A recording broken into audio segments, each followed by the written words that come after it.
3 shall not be appointed but shall remain elective, hence constitutionally protected as currently is.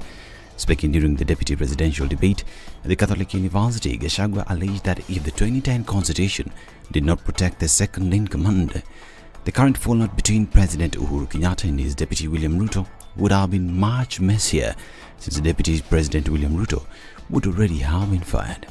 The framers of the constitution were very clear that a deputy president needed to enjoy mandate directly from the people. Why Azimio cannot push William Ruto to resign is because William Ruto is not an appointee of President Uhuru Kenyatta. He is elected by the people of Kenya. If it was the previous constitution, William Ruto would have been sacked a long time ago. The plan was to provoke him, intimidate him, humiliate him, persecute him and his friends and his allies, so that he could quit government and allow President Uhuru Kenyatta to appoint somebody from a family that they share the same issues and the same values. This as Azimio la Umoja One Kenya Party deputy presidential candidate Martha Karua sought to defend the move to resign from the late former President Mwai Kibaki's government in 2009. Karua, while stepping down for her position as the Justice and Constitutional Minister in the then Grand Coalition government, cited frustrations in discharging her mandate. The move was brought into the debate by a Kenya Kwanza Alliance counterpart Rigathi Gachagua, who termed her as being untrustworthy. For those who do not understand principle, they can never envisage resigning. But I do think it is dishonest to continue to take public salary, to take the privilege and all that goes with office when you know you can no longer deliver, either because of differences or because of other things. I respectively withdrew myself by resignation from Mwai Kibaki's government in a respectful manner, no name calling, such that we were able to continue when we meet to sit down and talk. Meanwhile, Deputy President William Ruto's running mate Mathira MP Rigathi Gachagua and Raila Odinga's running mate Martha Karua have a personal fortune of 800 million shillings and 150 million shillings respectively. The pair made disclosures during the deputy presidential debate held at Catholic University of East Africa yesterday. What are you worth, Honorable Karua? I think about 150 million, and that is because the 56 million I had declared in 2013 has appreciated because of the inflation. I haven't had any new properties, but I'm a person many may not understand. I'm not thirsty for land. I'm not thirsty for worldly goods. I'm happy to have a house I call home. I'm happy to have a house in my father's land. I do not look for property. Not everybody is hungry to amass. I'm hungry to do something to help my country, to transform the lives of the people. Right. So if you're looking for Martha Karua to be a billionaire, no, I am not hungry for billions. Gachagua dismissed assertions made by Karua that he had obtained his wealth fraudulently. Karua had earlier made the allegations and grounds that 3 of Gachagua's personal accounts were frozen in May 2020 on suspicion of money laundering at Rafiki Microfinance Bank. Honorable Gachagua, my account did not receive 5 billion. That is propaganda. I have 200 million. That is the money that is held. 200 million. 64 million, I worked in the Ministry of Lands and Settlement. 10 million, I worked in Kenya Power. 33 million, I worked in the Ministry of Livestock. Another 46 million, I worked in another organization called Patek. Up to 200 million, that is all the money. But when you said policemen to investigate, they don't understand accounts.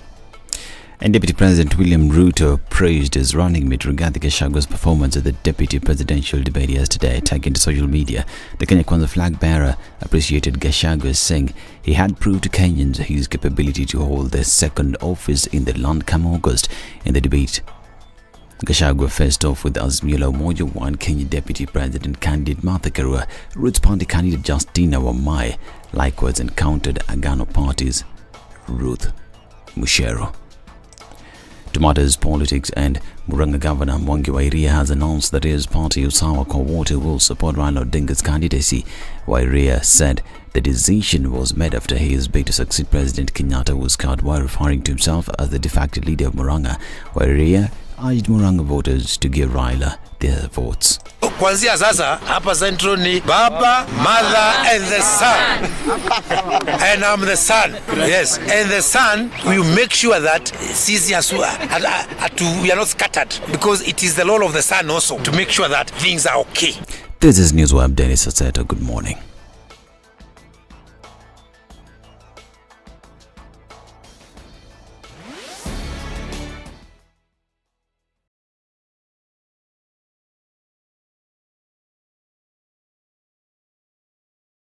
The following takes place between 6 a.m. and 10 a.m.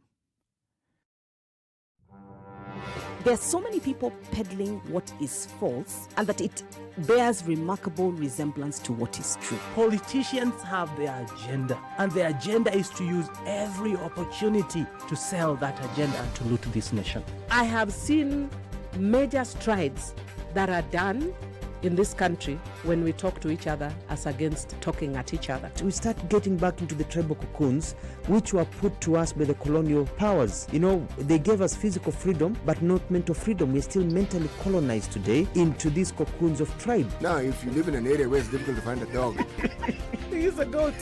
I kid you not. In which part of this country is it difficult to find a dog? So that you resort. Afande hii umbo yako iko na hii ni umba special. This is the Situation Room, the only way to start your day.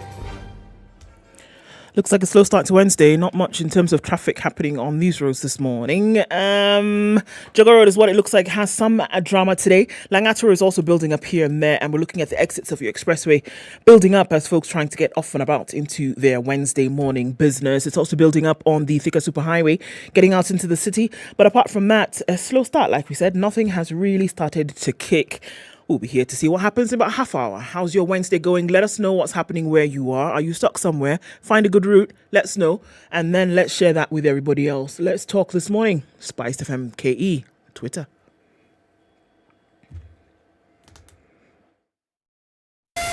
SpiceFM, Malindi.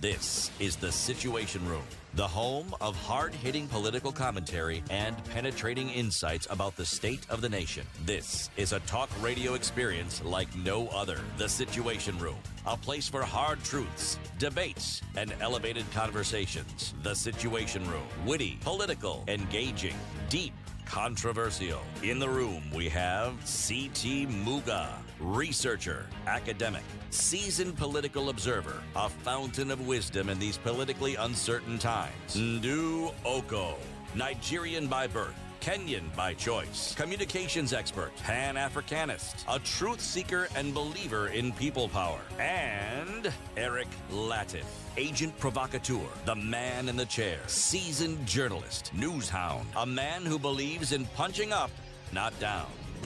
At 7 minutes past 6 o'clock, maybe 9 minutes past 6 o'clock on Wednesday, July 20th. Good morning.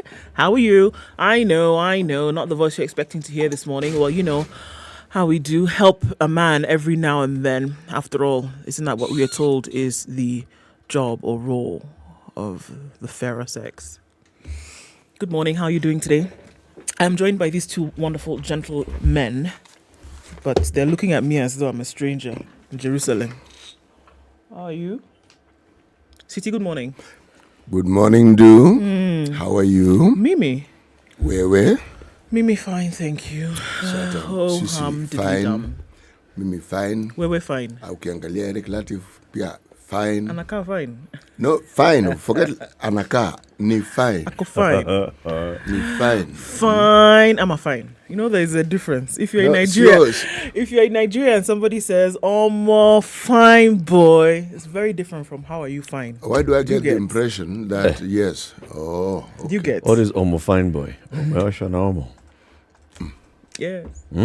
Baba, hiyo story mazee mali meenda mimi siendi huko. Mimi nimebaki tu hapa tu. Omo fine boy. Omo fine boy. See fine boy yo. Ebuna, what does that mean? As in you're hot. So you're fine. Fine. Not fine like okay. Fine like. So you're fine. Fine. Fine. You get it?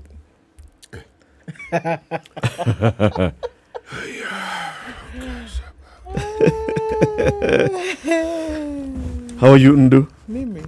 Fine. Uko fine. Mimi niko fine. Uko fine, thank you. Niko fine, thank you. Na kila kitu. Fine, thank you is a good thing, bana. Ndio. Yeah, bana. How are you, everybody? Welcome to Kenya's biggest conversation this lovely Wednesday morning, the 20th day of July, 2022. How many days to August 9th? 19. 19. Yeah. Just like that. Just like that. Okay. There was the deputy presidential debate last night. 2 debates. We'll be discussing them this morning, seeing who said what and what did they mean. What did they mean to say and what did they say? At 8 o'clock, we'll have a conversation about breaking cycles of gender-based violence linked to elections in Kenya, as we keep also promoting the call for peaceful elections. Mucha Mlingo is the chair of the Gender Sector Board at the Kenya Private Sector Alliance, and Zuhura Odhiambo is a subsector lead at the Gender-Based Violence and Mental Health Desk of the Kenya Private Sector Alliance. The 2 ladies will be joining us at 8 a.m. to have this conversation so we can break it down and understand, okay, as we head into the election, there's an issue of gender-based violence and we've got to break the cycle of violence around these elections. Okay, keep it here for that. Ndu? Halafu? Yeah? Halafu? Yeah. So 7 a.m. we'll discuss the big clash of the deputies and we're joined by Nzao Musao, who is an editor at the Standard. I'll be here. Let's do the analysis together. COVID. All right, let's look at the numbers in Kenya. After we look at the global numbers of 569,564,431. That's what's going on around the world. And then we've having a lot of experts weighing in most recently about what actually needs to happen. Several highly effective vaccines developed at an unprecedented speed to combat the COVID-19 pandemic. We know this. During the phase 3 clinical trials, vaccines have efficacy of about 94 to 95%. And this, what they do is prevent symptomatic infections, right? So the severity of an infection then will be diluted, so it's less potent with a vaccine. So even if you do get the disease, we know this, that the severity of the symptoms reduces quite drastically, and the likelihood of you dying from said disease then also reduces significantly. All right? Now, with what we've seen with COVID, with the mutation and then more and more variants coming out, what this has led experts to, the point which we are at right now, is saying that you will actually need to get COVID-19 boosters again and again. And it will probably get to the point whereby you have the flu vaccine like you do in the US every year. And the likelihood of you having to get a booster shot for COVID-19 in succession over a period is higher. Because they do not know how many times, and they can't know how many times this thing is actually going to mutate, the best way to deal with it today, with what we have, where we are, is to get as many booster shots as you can. So they've not prescribed how often this will be, but the likelihood of it being a yearly shot is now coming into the conversation. And it's likely that we are going to see something like that in the coming days. All right. We're still looking at a positivity rate of under 5% in Kenya. It's still a good thing. The numbers are dwindling and we're having less and less in terms of infections in the country. So still something to keep an eye on. And also say, if you have not been vaccinated, it's get vaccinated. If you have been, get double vaxxed. If you've done that, get your booster shots. What? Okay. It's 6:15. We are live streaming the show on YouTube and Facebook, and we are also accepting greetings on those 2 platforms, in addition to Instagram and Twitter at SpiceFMKE. Salamia Sesi, we will salamia you shortly. Let's take a look at the weather forecasts.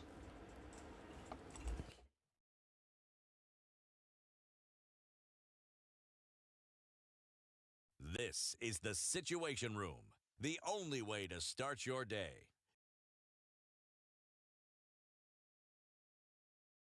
Standard Group's Farm Kenya initiative is the umbrella entity for all agriculture-related channels, activities and investments. The media platforms under the Farm Kenya initiative include the Smart Harvest Weekly Pullout in the Saturday Standard, KTN Farmers TV, a 24-hour agribusiness TV station, Maisha Kilimo, a weekly agriculture show on Radio Maisha, AgriTalk on SpiceFM's morning show The Situation Room, and Grind na Agribiz on Vibes Radio morning show Morning Vibes.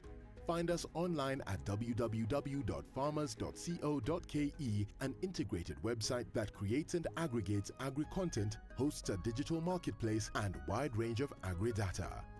Other platforms include specialized events such as the annual Mkulima Expo, quarterly Farmers Kenya Breakfast, and dedicated social media platforms at Farm Kenya 254. Farm Kenya, working to secure your growth. All right, we're looking at a clear morning in Nairobi. Highs of 20 and lows of 14 today. Mostly cloudy at 14 in Nakuru, highs of 24. And we'll see highs of 19 in a cloudy Nyeri at 11. It's also 11 and cloudy in Eldoret. Highs of 22. It'll come down to lows of 11. 22 and rain showers in Mombasa this morning. Highs of 27. And we'll see highs of 27 as well in a rainy Malindi. It's mostly cloudy at 17 in Kisumu. Highs of 27. And we'll see highs of 26 in a cloudy Kakamega, currently at 14. All right, looking out into Kampala, it's clear at 22. We'll see highs of 26 and highs of 29 in a rainy Dar es Salaam this morning at 20. We're looking at 9 degrees and mostly cloudy in Johannesburg, highs of 14 and lows of 8. While it's cloudy in Lagos at 24, it'll go to highs of 29. And we'll also see highs of 29 in a clear Kinshasa at 20. It's 31 degrees and sunny in Beijing. Afternoon Wednesday, highs of 32, back down to lows of 22. It's a rainy morning in Paris. High temperature warning at orange, 21 degrees. Maybe the rain will cool it down. We'll see highs of 27 right now. 27 will also be the high this morning in a cloudy and thunderstormy morning in London. Cleared at 29 Tuesday night in New York. We'll see highs of 33 and lows of 24.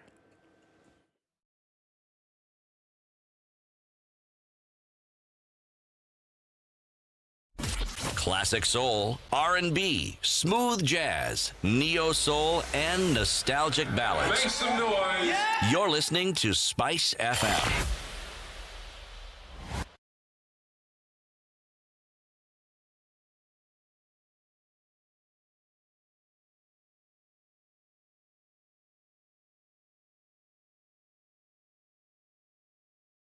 It's 18 minutes after 6. Good morning. We are live on YouTube and Facebook. Who's online, Ndu? One boy, Alice, says good morning all the way from Norway, whose capital is... Norwegians. Well, one could argue. Those people from Oslo. You know, now that she's in Norway, can you imagine the 1500 meters final has just taken place in Oregon, USA. Mm-hmm. 2 Britons, 1 Norwegian, 2 Spaniards have beaten Kenya. We came in at number 6. Mm-hmm. Timothy Cheruiyot at number 6. Abel Kipsang at number 7. Yeah. It has been won by a Briton, Jake Waitman, Norwegian Jacob Ingebrigtsen. Yeah. Okay. Ingebrigtsen, silver. Mohamed Katir of Spain, bronze. Mario Garcia of Spain. Josh Kerr of Great Britain, number 1 to 5. Okay. I'm not surprised. Eric, this isn't new. There's a I'm gentleman, Lord Sebastian Coe. Okay. He reigned that particular distance. Yes. That man did wonders with that particular. He did. Yes. His lordship. Before we then took over. We with were our there. Asbel Kiprop. By the way, we were there before his lordship. Then his lordship came and reigned, and then we took over again. So it's gone. Good competition. I think Oregon is just not our place. Wow. Okay. Whatever races have taken place in America, Kenya has actually not performed well in America. Remember, even in the Salt Lake Olympics, Salt Lake City, just didn't do well. There's something about it. Yeah. Well, all right. Yeah. Owen Emo Anyway. says good morning from Gaviga. Where's Gaviga? Gaviga. It is somewhere in Kiabu. It is central. Oh, thanks. It is That's in all we need to know. Kiabu. Well, Werungeve is locked in from Ngeve. locked in from Loresho, and he says it's the morning after. Okay. Alison Zioka is tuned in from Germany, and John Guge tuned in from Perth this morning. Perth, just in case you're wondering, is Australia. All right. Quite a number of people tuned in as well. Akwam says he's tuning from Nakuru, and Eddie Oduor says he's upset again. He's shocked. And he says it's shocking how our political elites are out of touch with economic realities. Last night's debate exposed them. James Smart asked, how much is a litre of kerosene? Gashago said, I don't go to the supermarket. He did, in fact, say that. All right. Good morning. Peter Njoroge tuning from Kiambu. He's heading to school. He translated in his head. He Mafuta ya said kupika. Yes. In his head. Mafuta ya taa, mafuta ya kupika, mafuta ya gari, Inapatikana supermarket. mafuta. All of them are found in the supermarket. Yes. We had just been talking about bread first. No, he was asked kerosene before Martha was asked about bread. He had been asked about bread first. It He was was the asked first about question. milk. Yeah, it was milk and bread. Uh-huh. Peter Njoroge is tuning from Kiambu. He's heading to school and making sure things are in place. Good morning to you. Edwin says good morning as well. Danny from Nyakach, that's where Nyaketi is tuned in. And following from South Sudan is where Albert is. Joseph is tuned in this morning. And even Sumbeo is tuning from Busia. Agola is tuning from Eldoret. And Bet says good morning. Ivan Katabazi is tuned in from Kampala. Good morning from Akubaland. 047. Okay. Tuned in and cruising away to work. That's great to know. Palesa is tuned in from Klerksdorp in South Africa. We see all of you online this morning. Good morning. Thanks for joining us. Welcome everybody. Again, I have forgotten to do the thing before City does the thing. But here is the thing.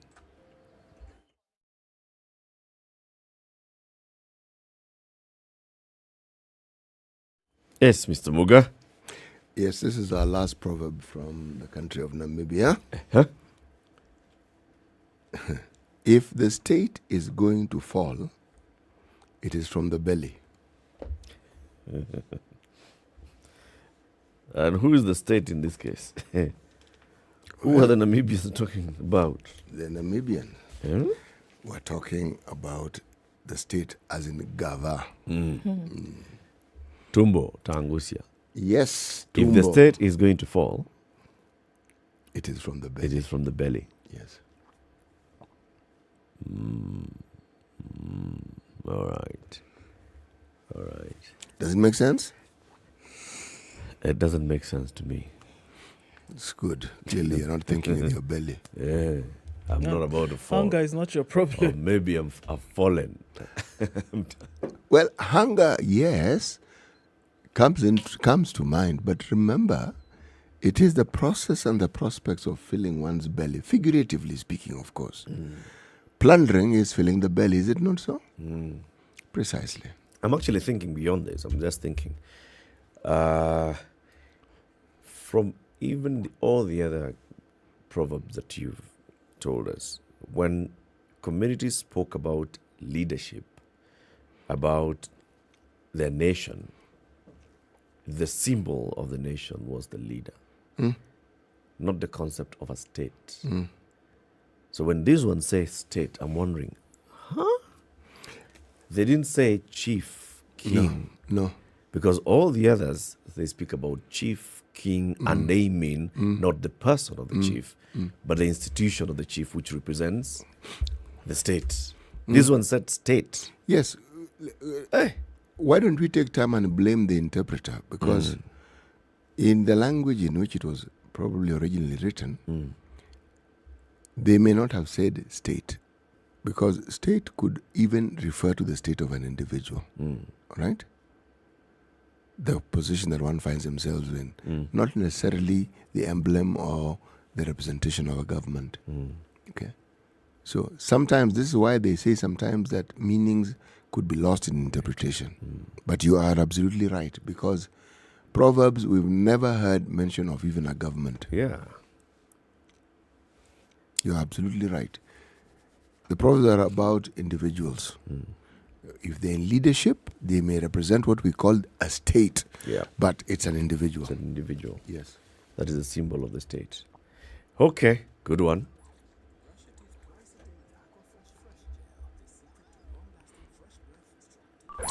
Brush your teeth 25 minutes after 6. Let's take a look at newspaper headlines. www.standardmedia.co.ke.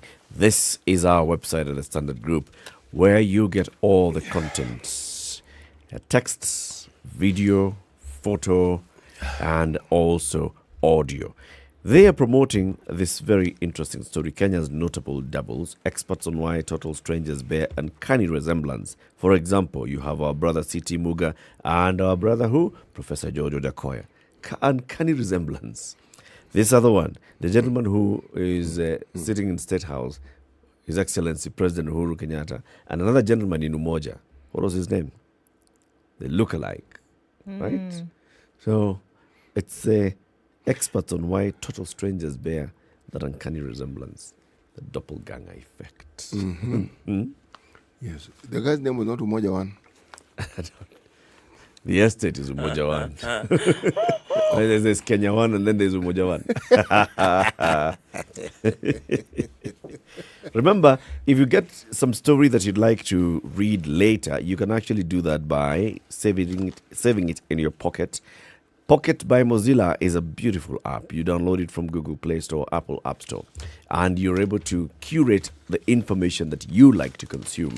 And once it also learns that this is the kind of information that you like to consume, it'll also be bringing you content from various platforms on the kind of news or the kind of information that you like.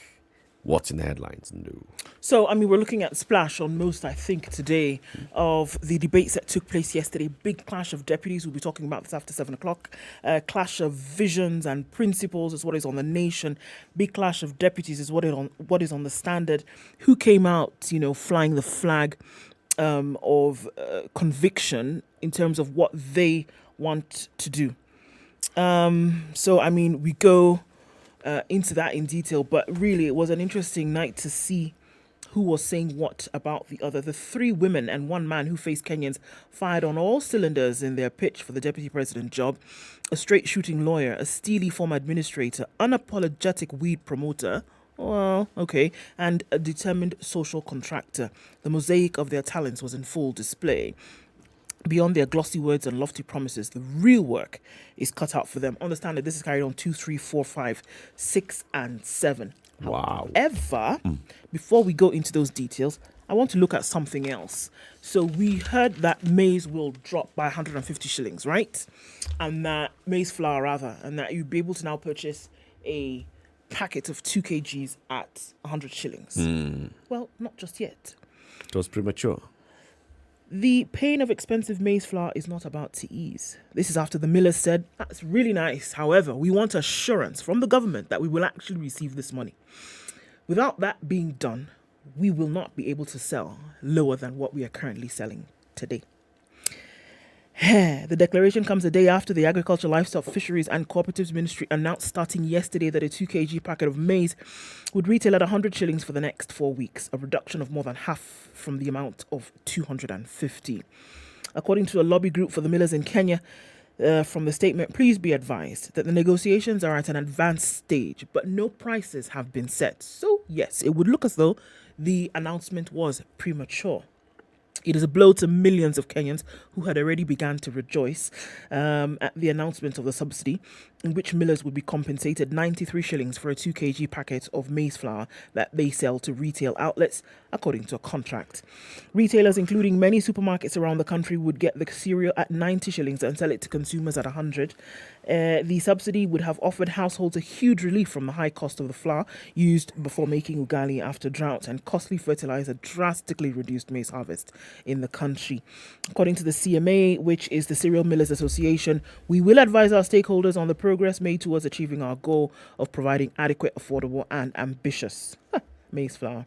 Sources said that at the heart of the disagreement between the millers and the government officials is the experience of the 2017 subsidy program, in which some of the millers claimed they had never been paid to date for the maize they sold at a subsidized price. So they're going from experience and saying, this is nice. It's nice that you've made this announcement. However, can we be real? Are you actually going to pay us? And if you're not going to pay us, then sorry. We're going to keep selling at 250. You know, let's be fair to all parties here, even to the millers. Were they told this? Because the stories that we read the day before yesterday were speaking of some letter that has been seen by the journalist which has not yet been authenticated, blah, blah, blah, blah, right? Of course, there's conversation that's taking place at the Ministry of Agriculture, Livestock, Fisheries, and Cooperatives. But has it been made formal? Has the National Treasury allocated this money? Have they released this money? How long is it going to take before this thing is actually rolled out? The thing I'm seeing here is it was reported prematurely. It's a plan. It's in the process. It created the impression. Remember what City was asking? So what happens to the people who have stock today in their retail shops? Are you going to tell them that it starts being 100 bob immediately and yet they bought the stocks at a different price?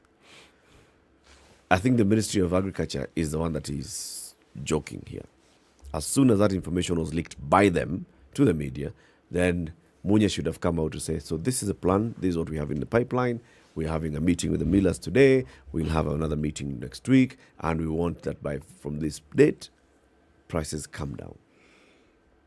But you see, short of that, it's anything that, chaos. if we're to go by what you're saying, Eric, already, if that was the process, it would automatically raise doubt. Should the conversation not have taken place the millers first? Yeah. The guarantees that we read about, should they not have been presented to the millers first? I think the letter was something that is, being sent to the millers. No. What was leaked was a letter that's being, it's a communication that's taking place at the ministry with talking about reaching out to the millers. What was leaked was a contract. Between who and who? Between the millers and the Ministry of Agriculture, Fisheries, blah, blah. The millers have an association. What was stopping the government from having, before leaking it out to us, why didn't they firm this thing? So that even when they leak it, it's a done thing. And the millers come in and say, yes, this is what we're going to do. Instead of allowing a situation where you set something in motion, millers say, sorry. Even if it was leaked, I do agree that even if it was leaked and you see that this information is erroneous in nature, you should have come out and say, wait, stop the press. What we're saying is we're talking and the likelihood of this happening is high, but we will keep you abreast of the situation as we go along. But they've thrown everybody into jubilation and said, look, we're going to buy 100 You're being generous. I actually think this is nonsensical. What exactly? The whole thing, because what on earth do you think you are doing, telling people something that you haven't even discussed and firmed with people who are supposed to make it happen? I mean, for heaven's sake, what do you think you're doing? Politics. Precisely. Now, what credence does that give you if you are the one who's hoping that will help build you or show your case with the public? It around. The whole thing, there could have been a very good idea by some official in the Ministry of Agriculture who thought, well, you know what, maybe we can actually work it out this way, the other way. And then the political heads thought, 20 days to the election.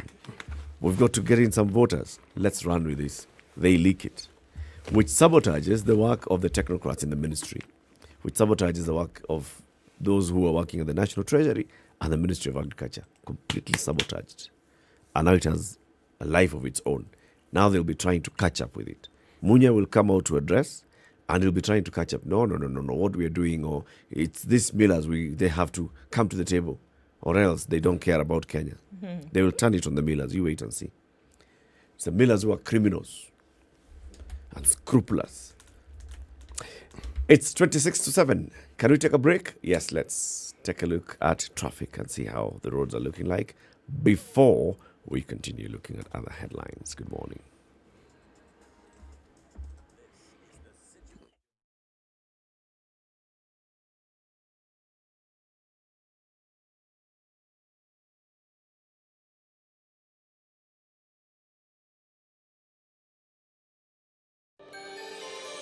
Are you looking for employment and are tired of sending job applications without any response? Gone with no response? Tarmacking is now a thing of the past thanks to Skiza. Dial star 811 star 1 star 21 hash and subscribe to a ringback tune that reflects your qualifications only for 1.5 bob a day. And your callers will know your credentials and send you opportunities they come across. Set the tone with Skiza. Classic soul, R&B, smooth jazz, neo soul, and nostalgic ballads. Make some noise. Yeah. You're listening to Spice FM.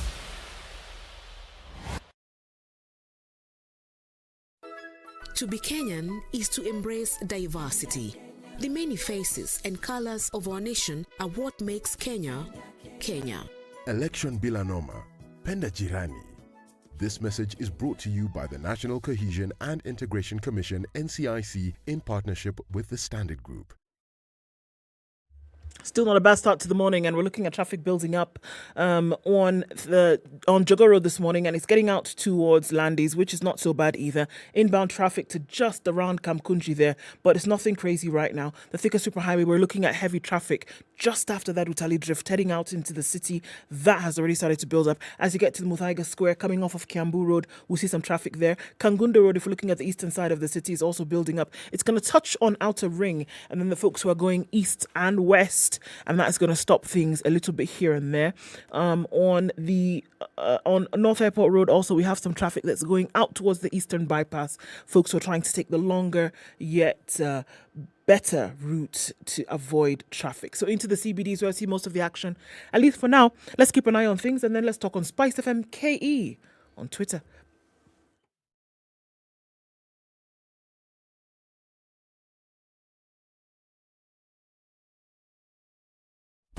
Classic soul, R&B, smooth jazz, neo soul, and nostalgic ballads. Make some noise. Yeah. You're listening to Spice FM.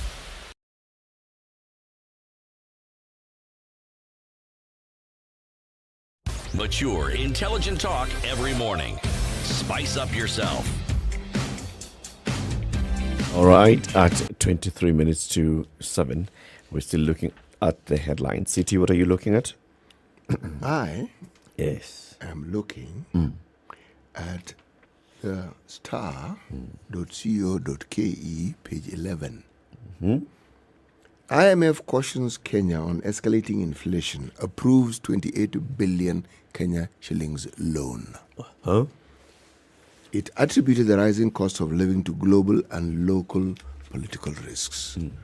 Let me read. Kenyan households should brace for an even higher cost of living due to international and local uncertainties, the IMF said on Tuesday. Tuesday was yesterday. Okay? In a statement approving, in terms of dollars, 235.6 million, which is equivalent in Kenyan shillings of 28 billion Kenyan shillings. Loan for Kenya. The International Monetary Fund's board warned that the upcoming general election will push up inflation before it eases early next year. Inflation moved above the Central Bank of Kenya's official target band of 2.5% to 7.5% in June and is expected to peak this year. They don't say peak to what, but peak as it will continue increasing before easing back within by 2023, which is next year. Okay? Yes. Now, it goes on just to talk about the delays or why they have approved the money, why they're doing this and the other. Now, one shouldn't forget that even with an election, our economic situation in this country has never looked bleaker. Even with the borrowing, it isn't as though the situation suddenly improves because we borrowed 28 billion. 28 billion just gives you room to take in a deep breath and then exhale. Yeah. Yes. But as for any big change that will take place, no. It's notable, though, that at the same time, the IMF still said that in the medium term, Kenya's outlook looks good. They're saying, be careful with, watch out for rising inflation before it tapers down. But still, the outlook for the country's economic growth still looks good. We still expect that 5.7% growth of the GDP in the year. Kenya's medium-term outlook remains favorable, according to the IMF in a statement signed by the Deputy Managing Director and Acting Chairperson, Antoinette Saye. Right. They also talk about governance issues, some progress that have been made by the country and delays that have been occasioned. Remember, it is the same IMF who had, should we say, purposed the government to try and restructure Kenya Airways and look into Kenya Power, remember? That particular conversation? Well, those are still pending. Though Kenya Airways, one can say, has made huge strides in trying to make itself more profitable. Though, if you look at Kenya Airways in detail, maybe we should discuss it yet another day and ask the CEO, Mr. Alan Kilavuka, to tell us what it is that they are actually doing and at what point they hope that the turnaround will be. Because there are schools of thought that believe that currently with the debt that Kenya Airways has, and given what it is that they are doing right now, everything about their business, they are unlikely to actually see any light at the end of the tunnel soon. But those are schools of thought that cannot be verified. So perhaps we need solid verification. The CEO would be in a better position to explain this thing to us. To explain? Yes. We should seek him out. You had read a bit of this story 2 days ago about retiring governors and their petition for pension. Not only did I read it, I stated my position. Your position, stated as it may, has been supported by the Salaries and Remuneration Commission, not exactly with your reasoning, but they have their own reasoning. Yours is a bit flawed. The Salaries and Remuneration Commission says the demand by governors for some send-off pension is unrealistic. This is what the COG, I mean the governors through the Council of Governors have written a petition to the Salaries and Remuneration Commission saying that they are justified to receive a hefty pension just like any other civil servant, and that by virtue of their offices as heads of counties, their perks should be equated to those of retiring president. So, they want a monthly pension of 739,000 shillings for governors and 700,000 shillings for deputy governors, in addition to a lump sum payment equivalent to 1 year pay, 3,000cc four-wheel drive vehicle, fuel allowance, a driver, a personal assistant, and medical cover for local and overseas treatment. But the SRC, through a replying affidavit sworn by the Commission Secretary Anne Getao, argues that paying retiring governors, some who will have employment in the government, would have a ripple effect on all other state officers in national and county governments. They say their proposal for pension and other non-pension benefits for governors and deputy governors are not fiscally affordable and sustainable due to budgetary implication. For instance, it will cost public coffers in excess of 2.3 billion shillings in the first year alone, to go these things. Or give them this money, the lump sum, the medical, the 3,000cc vehicle, hiring a PA, hiring a driver, all those.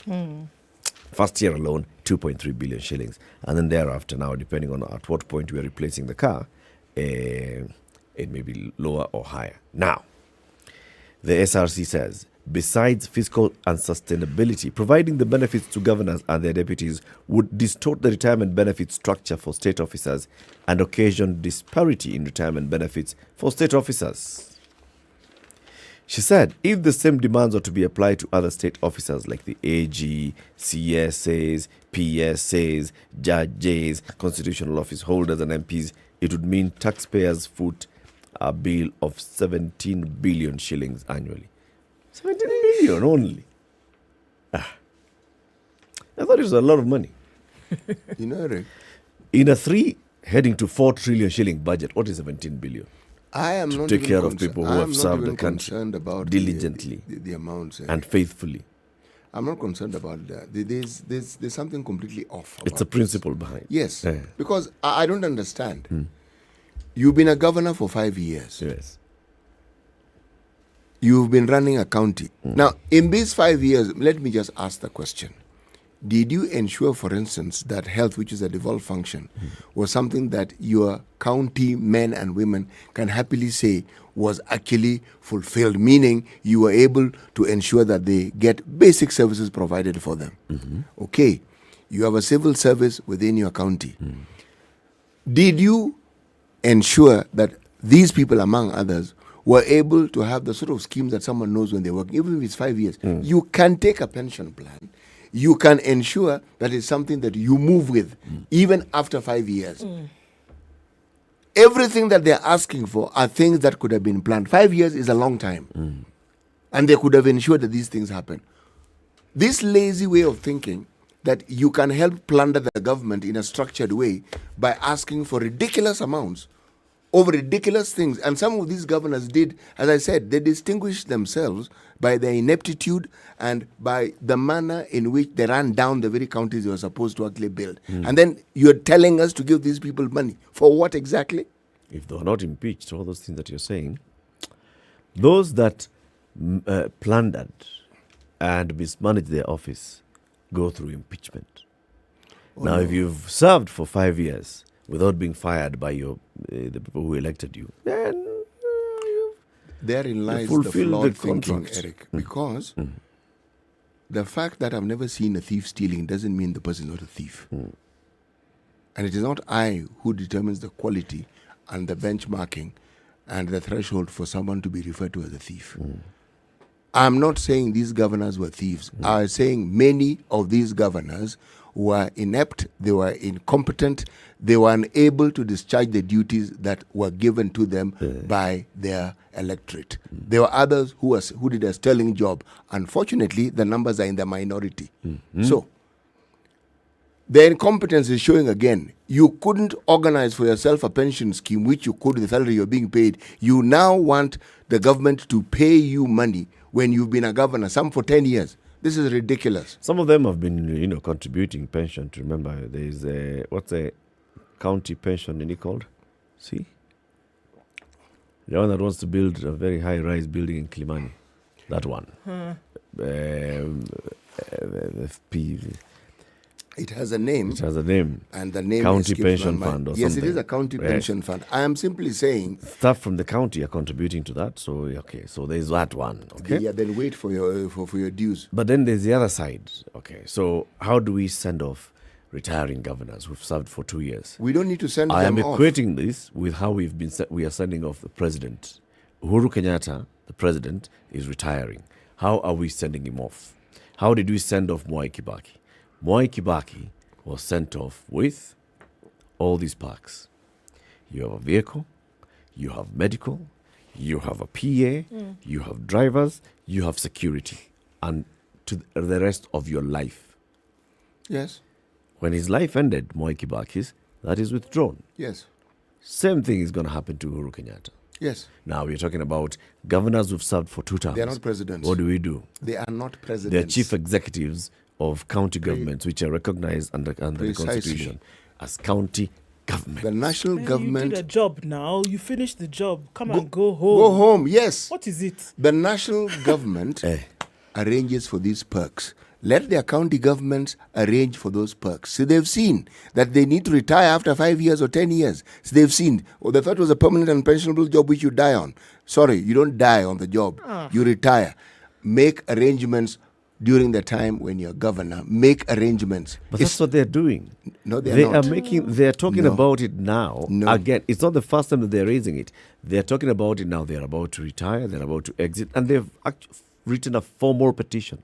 It was off color then. It is off color now. It was a job that you did for 5 years. You were not crown prince or princess of the county. No, you were not. And you were not then clad in any kind of royal or whatever. No. You did a job. Yes. You served the country. Yes. Finish and go. Just go home. Come on. Or try and become senator. Or if you can't, try and become MCA. There are many things you can do after you stop being governor. Trying to dress this thing as though somebody then deserves a medal of honor before doing a job. No, do the job. Do you have a problem with the president receiving these perks?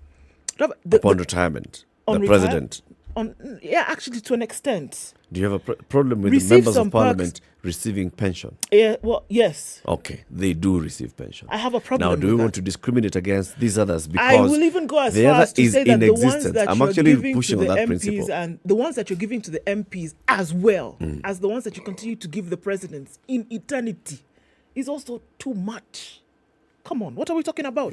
Just one president. It doesn't matter. 1, 2, 3 doesn't matter. One president that you had, then you get until eternity.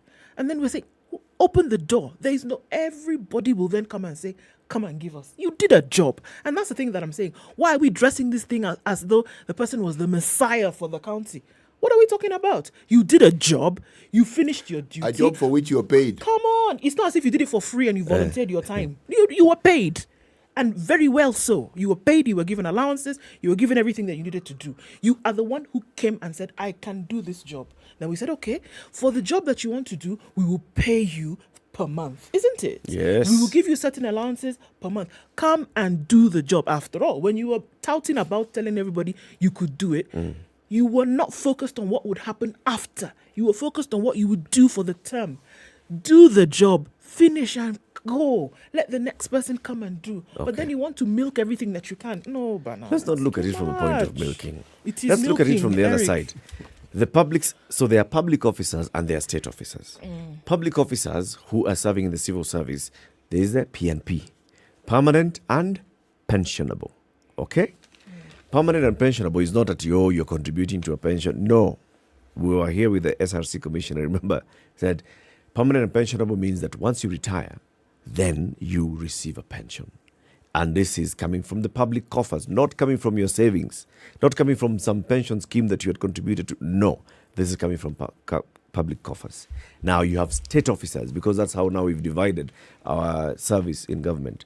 Public and state. State officers, what happens to them? So they've come in, yes, they've served, yes, they've worked, yes. Do they not deserve a send-off package? Some pension of some sort? No. In some certain way? No. Let me tell you, I don't know what position Professor Kivutha Kibwana holds on this particular one, right? I'd like to know. But I've heard Kivutha Kibwana talk several times and said, you know what? I have served now 2 terms as a governor. I am not entitled to any pension. I served as an assistant minister and a member of parliament, 1-term member of parliament, assistant minister, no pension.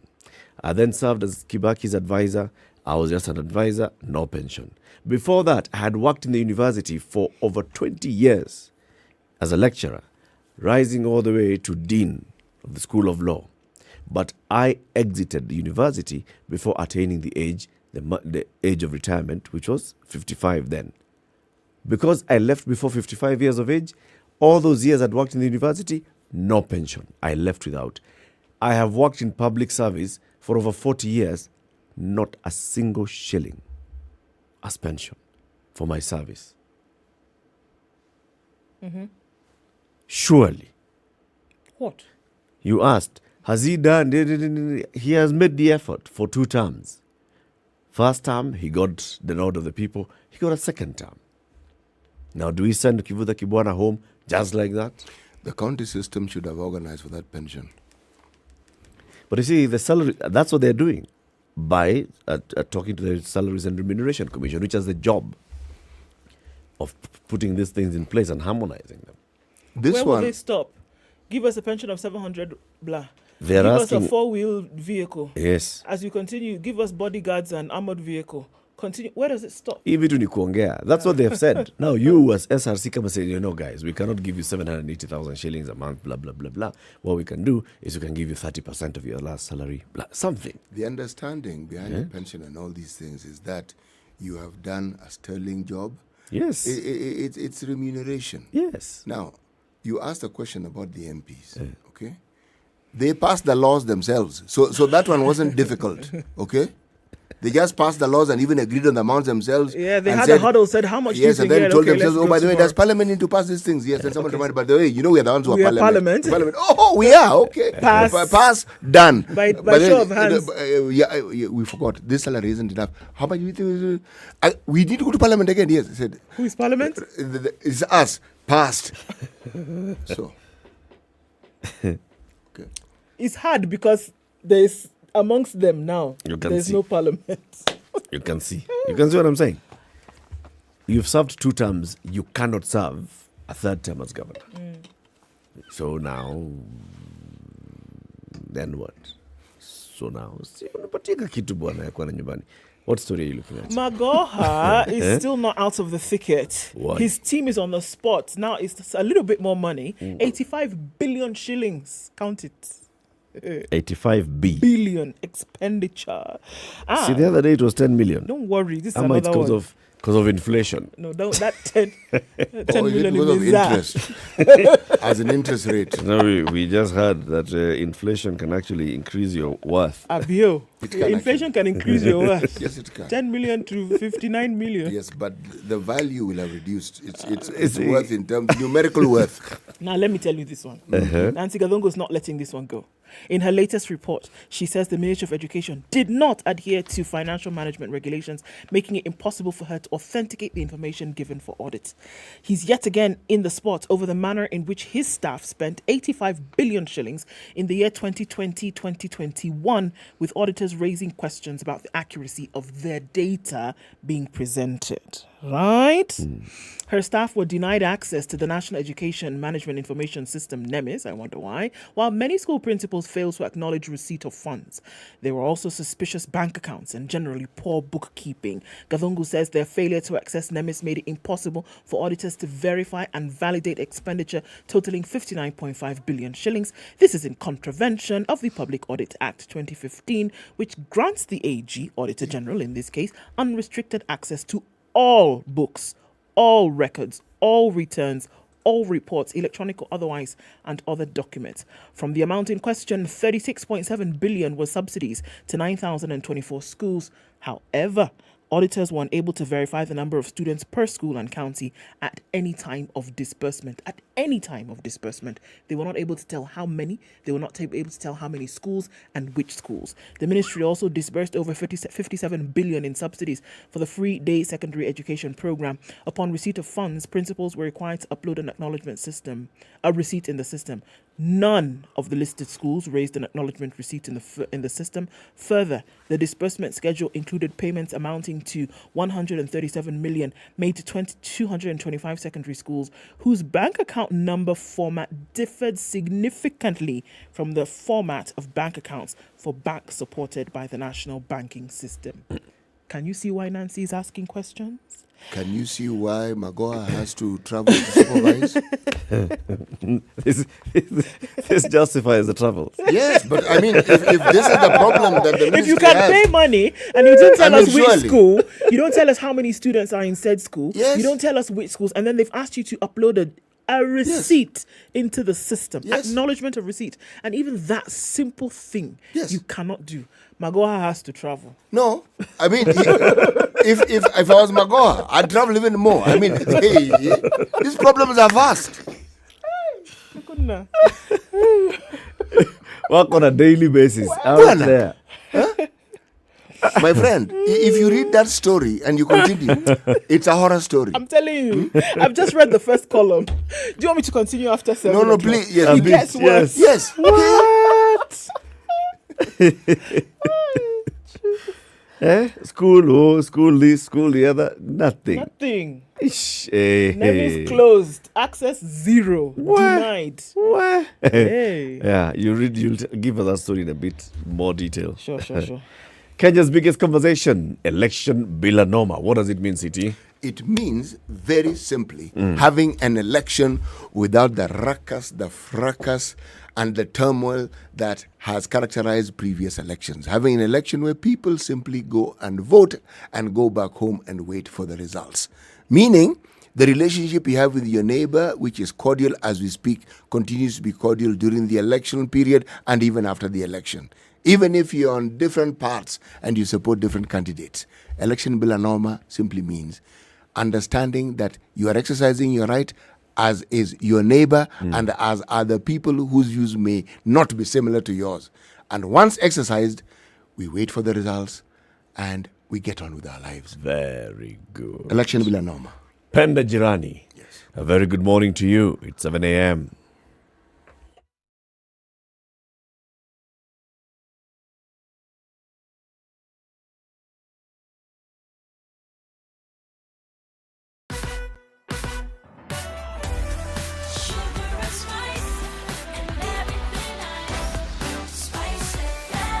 spice up your life.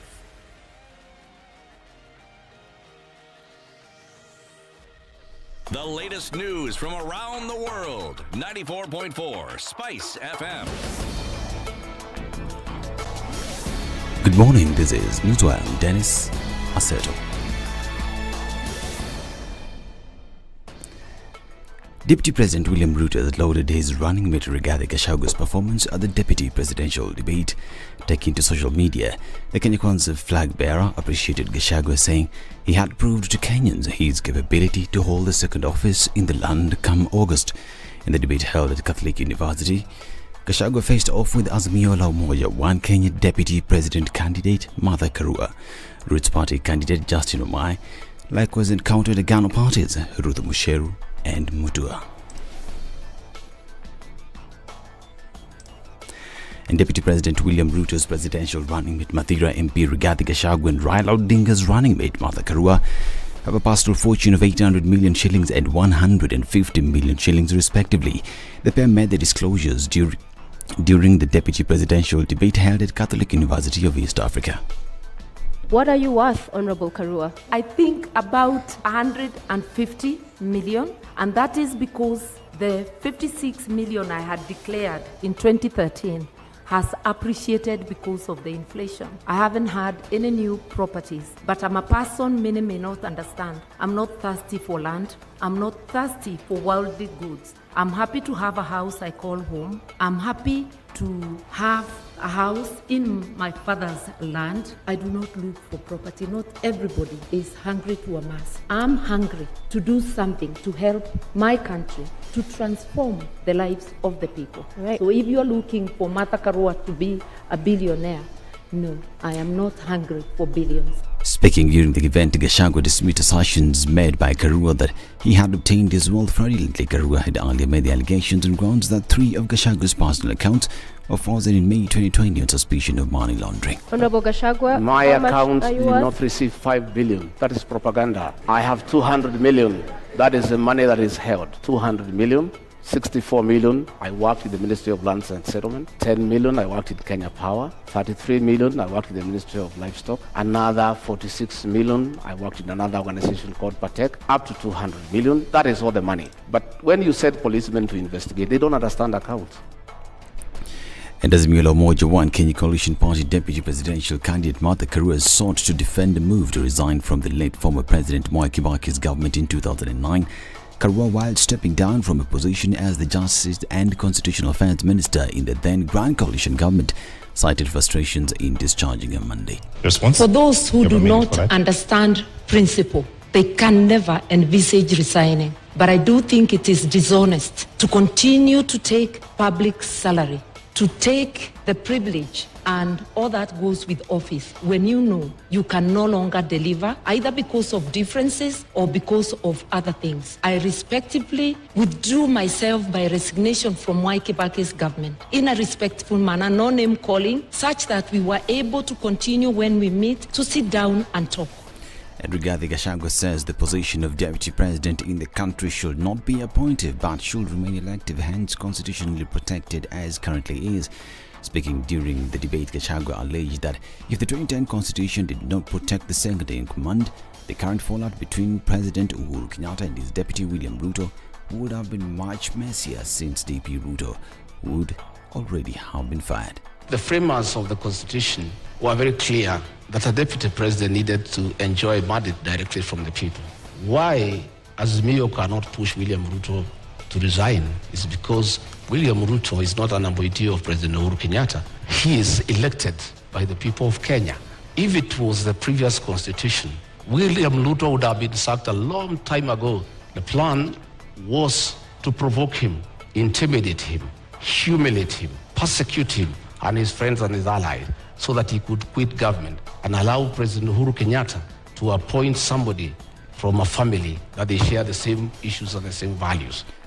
Still on matters politics, and Murang'a Governor Mwangi wa Iria has announced that his party, Usawa Commute, will support Raila Odinga's candidacy. Wairia said the decision was made after his bid to succeed President Kenyatta was curtailed.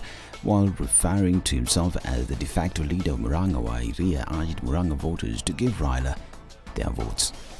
Kwanzia sasa hapa Central ni Baba, Mother and the Son. And I'm the son. Yes. And the son, we make sure that we are not scattered, because it is the role of the son also to make sure that things are okay. This is Newswire. Dennis Asada. Good morning.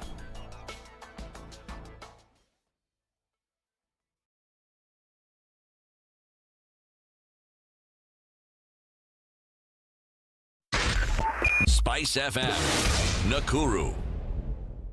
At a few minutes after 7 o'clock, traffic is building up on many of these Nairobi streets, and we're seeing that build up on the thicker superhighway coming into the CBD. Really hot and heavy. We're going way past that outer ring junction today. Looks like Thika Road is going to be one for the books today. We're also looking at Kiambu Road. Inbound traffic has already started to build up as you get towards the Muthaiga Square. Watch out for that one. The expressway exit coming out of Westlands causing a bit of trouble for folks today. Moving really slowly, but you'll get out of it soon enough. Not to worry. That will be sorted out. James Gishuru also, for the first time in as many days, is doing the same thing in and outbound traffic as you get over under that hill. Will take you some time today. On Uhuru Highway, we're connecting from Langata Road, also from Lusaka, Landis Road into the CBD. Slow movement, and it looks like traffic hour starts right on the 7 o'clock button, and it's going to take us for some time this morning. Keep an eye on what's going on around you. Let us know. SpiceFM KE. Keep things moving this morning.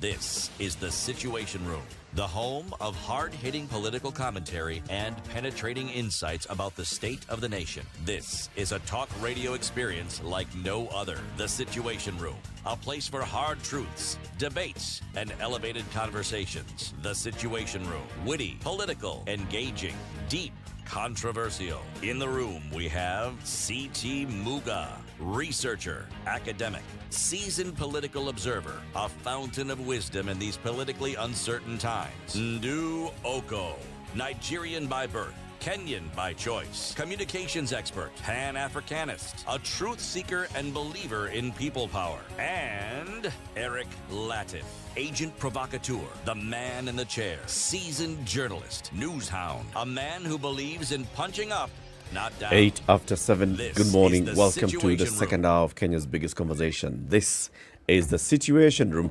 broadcasting on SpiceFM and also on YouTube and Facebook. As we begin this hour, like we do in every hour, here's the day's proverb.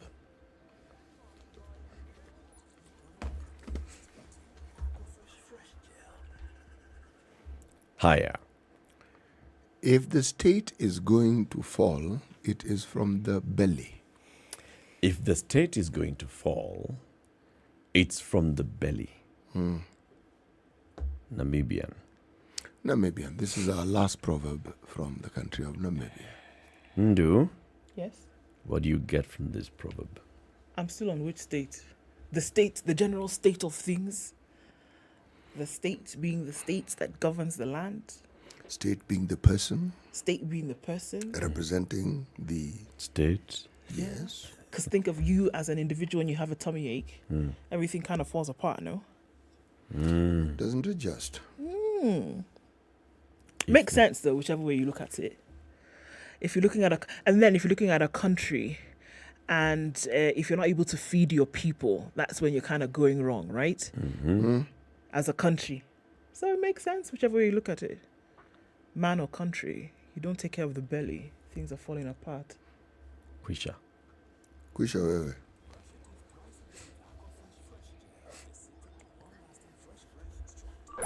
Brush your teeth twice a day with Aqua Fresh Before we move on, the secret to let's go long-lasting back. fresh breath, strong teeth, and healthy gums. So we stopped where Nancy Kadungo was saying, look. Start the story again. Want me to start from the beginning? Yeah. 85 billion shillings is what CS George Magoha and his team are being asked to account for. Nancy Kadungo is not letting this one go. And she's saying that the Ministry of Education did not adhere to financial management regulations, making it impossible for her to authenticate the information given for audit. Now, NEMIS is supposed to be made available to the Auditor General. This has not been done to date. There should have been acknowledgement of receipts by schools when they receive payments to say, look, we have received. None of the 225 schools which received money did this to date. They have not acknowledged receipt of funds. Some of the schools did not even show up in terms of numbers.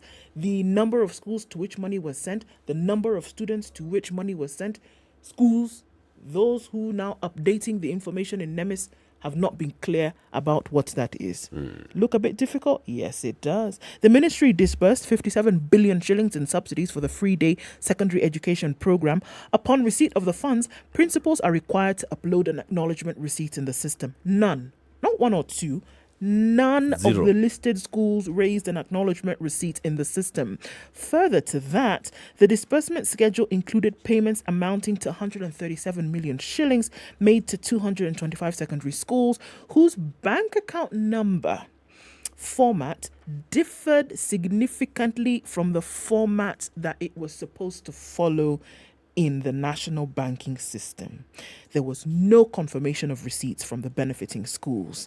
It was therefore not possible to confirm whether the school bank account numbers were correctly captured and the concerned schools received the funds. So according to Gathungu right now, we don't even know if these schools received the funds because the format that we've seen is different from what we've asked you to do in the system. Not even us.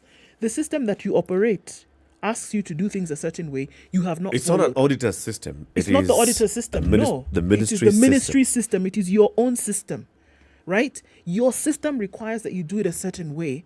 It is not. So we can't even say for sure that this money went to the school. She's also flagged the disbursement of 8 million shillings to schools that had the same bank account number. So Eric Sunshine. Let me tell you, they had.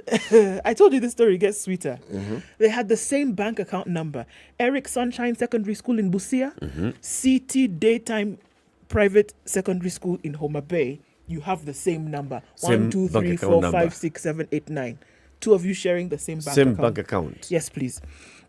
Now, they had the same bank account numbers, and it's more than one school, even though the names and sub-county of the institutions were different. Even sub-county. Indicating an error in the funds transmission. It's not possible that two different schools in two different locations have the same what? Have the same bank account number. The anomaly, now, even if there was a mistake, it was not explained, and no evidence of refunds provided to indicate correction of the error. Do you see the problem? Now, there were errors in the ministry records as 1,933 secondary schools have been listed as having the same Teachers Service Commission identification numbers, although the names were different and are different in sub-counties. In total, these schools are said to have received 834,403,799.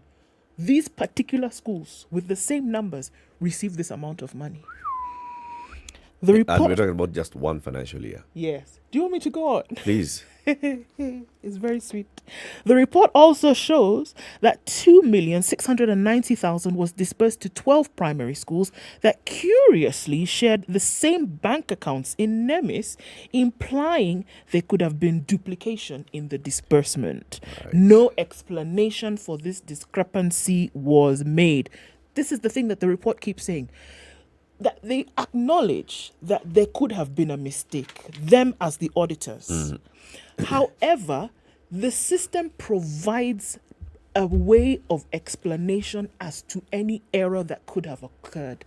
These explanations do not exist. Are not made. Okay?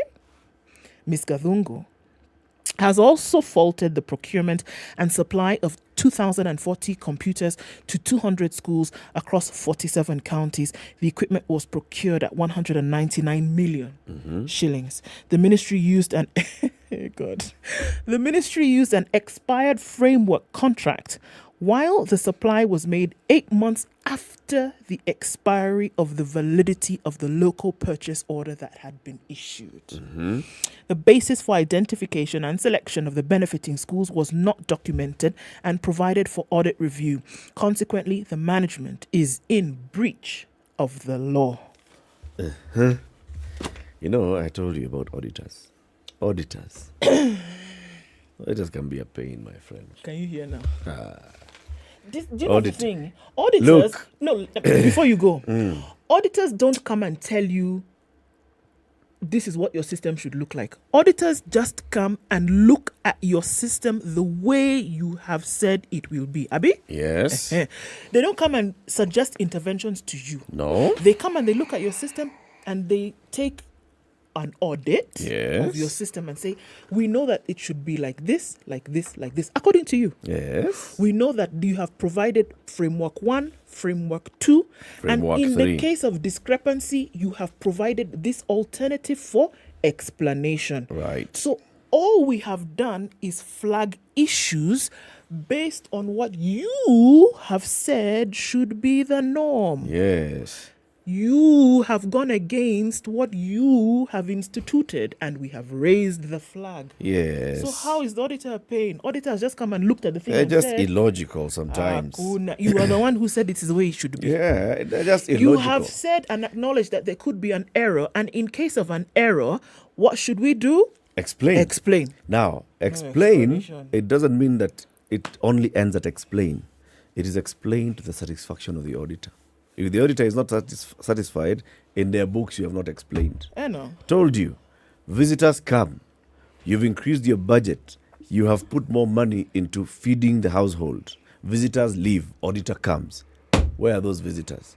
They left yesterday. Yeah, but where are they? Any evidence that I can have? Do you have any receipts? Any photo?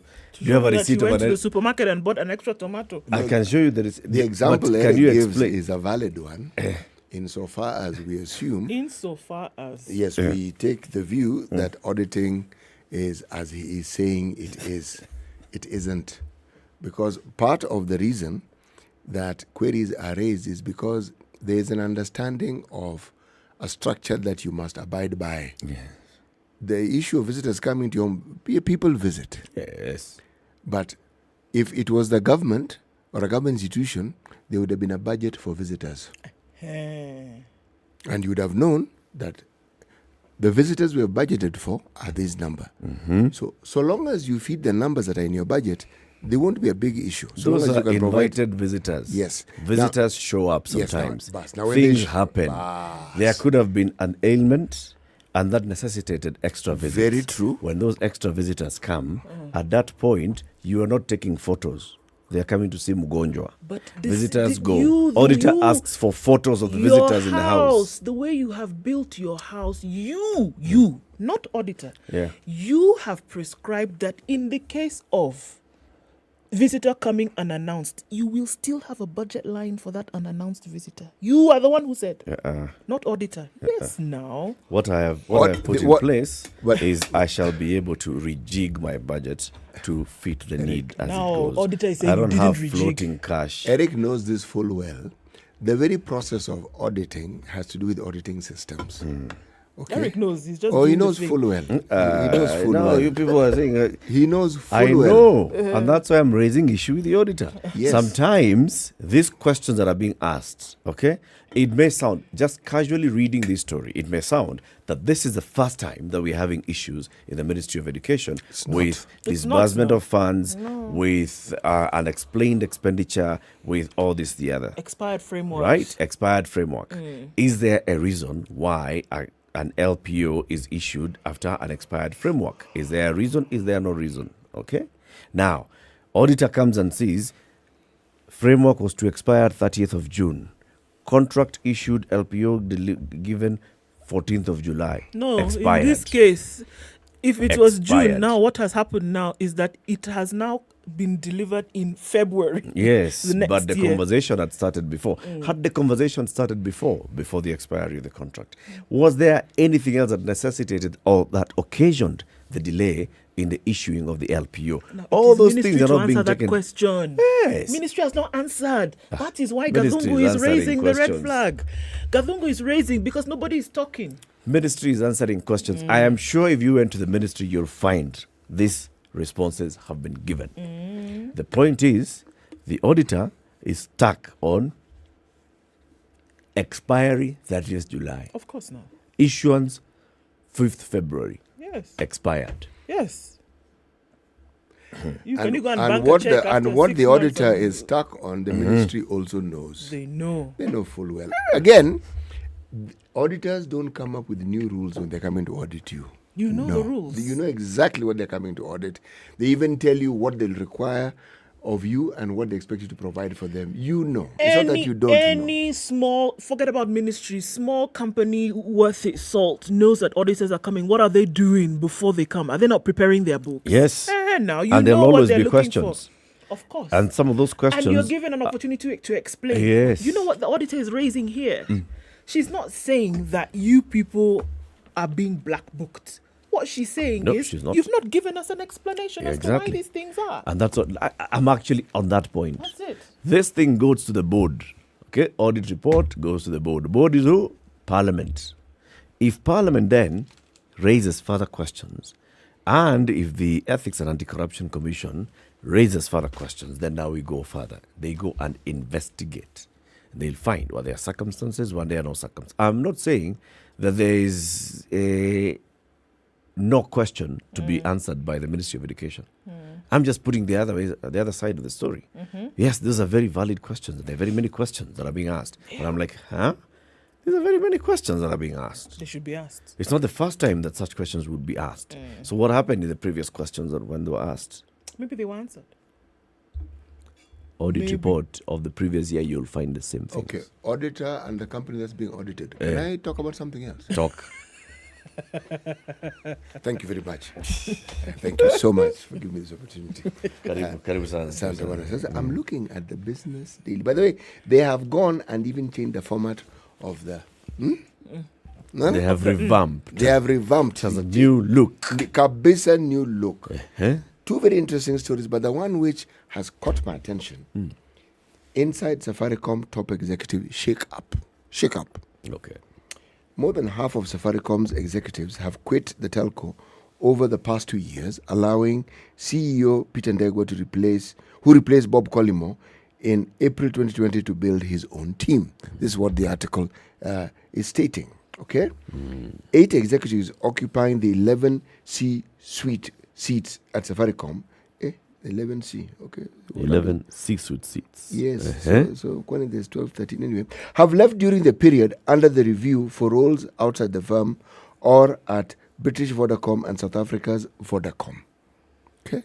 So some went to Vodacom here, the other one went to Vodacom there. All right?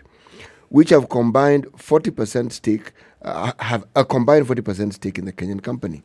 This has allowed the firm to tap new skills in Kenya's evolving telecoms market and shape the management in line with Mr. Ndegwa's strategy that seeks to maintain Safaricom's profit trajectory.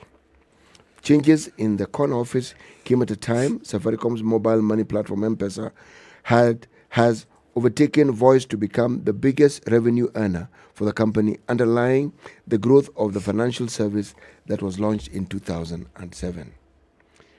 Let me read. Top executives who exited Safaricom include Sylvia Mulinge, Chief Customer Officer, Deborah Maloa, Chief Business and Development Officer, Joseph Ogutu, Chief Special Projects, as well as Chris Senanu and Rita Okuthe, who were Chief Enterprise Business Officers. Yeah. I think when you are from outside, you might see change and think a lot of driving it many times. Change in leadership is an evolving thing. It is not usually something that is necessarily planned, Mr. Ndegwa told the Business Daily in reference to the C-suite turnover. Don't read too much into this. It's normal business of a business. Yes, don't see it as something. And after all, there is an explanation where people moved to. Yeah. Some moved here, some moved there, Right. and some moved there, over there. Right. Yes. So you understand. But also, the truth of the matter is that whenever there's new management, if the CEO comes, the CEO often comes with his idea of how he wants to do things. That's his own people. Yes. And then the others are used to working with the previous CEO and Yes. the previous way of doing things. And they figure, do I want this change or don't I want the change? And they figure, perhaps. It would be better if. Perhaps it would be in my interest if I sought perhaps refuge elsewhere. Okay. Let's wait for the announcements of the two new C-suite managers in Safaricom. Sindio? Let us wait. Okay. Let us wait. So let's quickly talk about last night's debates. 2 debates took place yesterday, organized by the Media Council of Kenya, the Media Owners Association, and the Kenya Editors Guild. The presidential debate. Yesterday was the deputy presidential debates. First one had Justina Wamai of Roots Party facing off with Ruth Mushero of Agano Party. Justina Wamai talking about inheriting a broken country and we will not have time for sideshows. No, that was regarding Gachagua. Justina talking about the things that they want to see done. Tyranny of numbers has been used every other time. Roots Party is bringing mind shift. We are working towards legalizing cannabis. Kenyans, when you see us campaigning, don't hate us because we have nothing to give. We have ideas that will take Kenya forward. What did Ruth Mushero say? We have the numbers in Agano. Some of these research institutes have been sponsored. What they are doing to us and Kenyans is reverse psychology. What they're trying to do is say that there is tyranny of numbers to give them an upper hand. They also talked about, corruption, push to legalize bank, dominating the Wamai Mushero debate. And then thereafter we had the Rigathi Gachagua, Martha Karua, the debate, which also tackled the issues of integrity, issues of corruption, and then issues of what they want to do with the deputy presidency. From just looking at the 4 debates, Ndu, what did you pick as the main message from the first debate, Justina versus Ruth, or what did you pick as the main message in the second debate? Well, look, if we look at the first debate that took place between Justina and Ruth, for me it was very clear that Justina had an agenda to debunk a lot of what has then been jested at by a lot of people around the country. When then we talk about the whole marijuana thing, when we talk about snakes and venom harvesting and things like this. But she did excellently well in debunking some of this and to bring out the issue of, folks, we're not just talking about these 2 issues. What we're essentially talking about is ideas that could save the country economically, that could at the very least contribute to economic development in Kenya. The way in which she did it was spectacular, in my opinion, that she had a clear understanding of how policy can actually work towards development. And she also then was able to articulate these things very well. But for me, it became very clear that what we are saying to you now is that think outside of how you would normally think when it comes to economic development. Why do you want to continue doing the same things over and over and over again and hope to get different results? And for me, this is what came out very clearly. And she was able to use these examples that people have been harping on for the last few months. Okay, so you want everybody to smoke bang. And she said, come on, guys, this is not what we're talking about. We're saying, look at alternative sources of essentially saving your economy. And it made sense until we started having people looking into research about snake venom and looking at the available species in the country. What can they actually do to help the 3 Kenyans who are dying on a daily basis because they cannot afford the 135,000 shillings that is needed to treat them if they get bitten by a snake? Yep. So for me, it was clear that for her and for them, at least the way it came out articulately from her, is that let's look at new ideas. Let's look at it so for me, that was clear.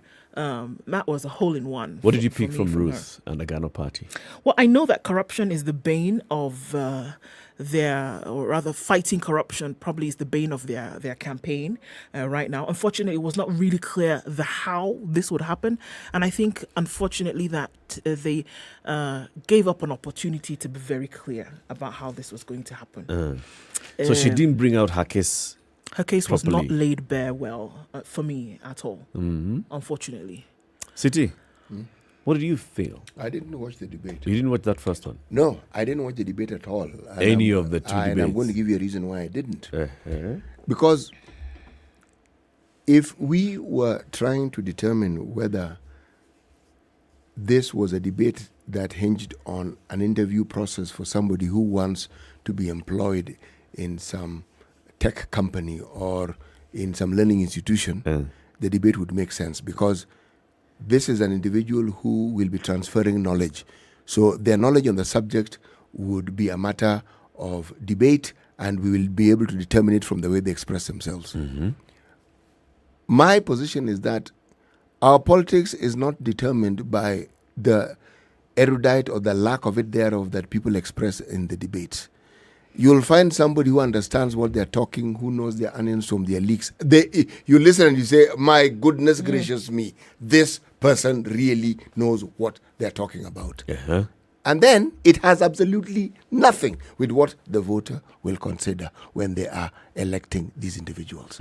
So I will listen to the debate. For personal entertainment, nah. I do not wish to be entertained that way. But there's something else that a debate also offers. It offers you a glimpse into the personality and their understanding of the issues. So whoever, one of these four, the three women and one gentleman, one of them is going to be our deputy president. Absolutely. Okay. And one of them has a chance of being a future president. Yes. Now, it's good to also get to understand, do they understand the issues? Do they show and demonstrate that they have a grasp of the issues? Do they show and demonstrate that they have an understanding of how to tackle the issues, that there's a thought process in how they resolve issues, that if they were in that position, then they would think methodically or haphazardly, but end up in a solution. And their demonstrated ability to grasp issues. I have to agree with you on that point, because I remember when we had the head of the debate secretariat here, and he said that what the debate would offer was an opportunity to show this thing that you're saying right now, that maybe the campaign rallies and the pizzazz of going everywhere did not give you. And for me, if that is the point, I'm going to go back to Amai, that then the purpose of the debate was exemplified through her yesterday. Because there was an opportunity then for her to showcase then what she knows and how then she's able to think through those issues that word? Kali. Methodologically. Yeah, thank you. And it was clear that she could do that. I don't think that she had been offered another opportunity prior to that yesterday, or will she be given another chance to do that? And if that was her opportunity yesterday, she knocked it out of the park.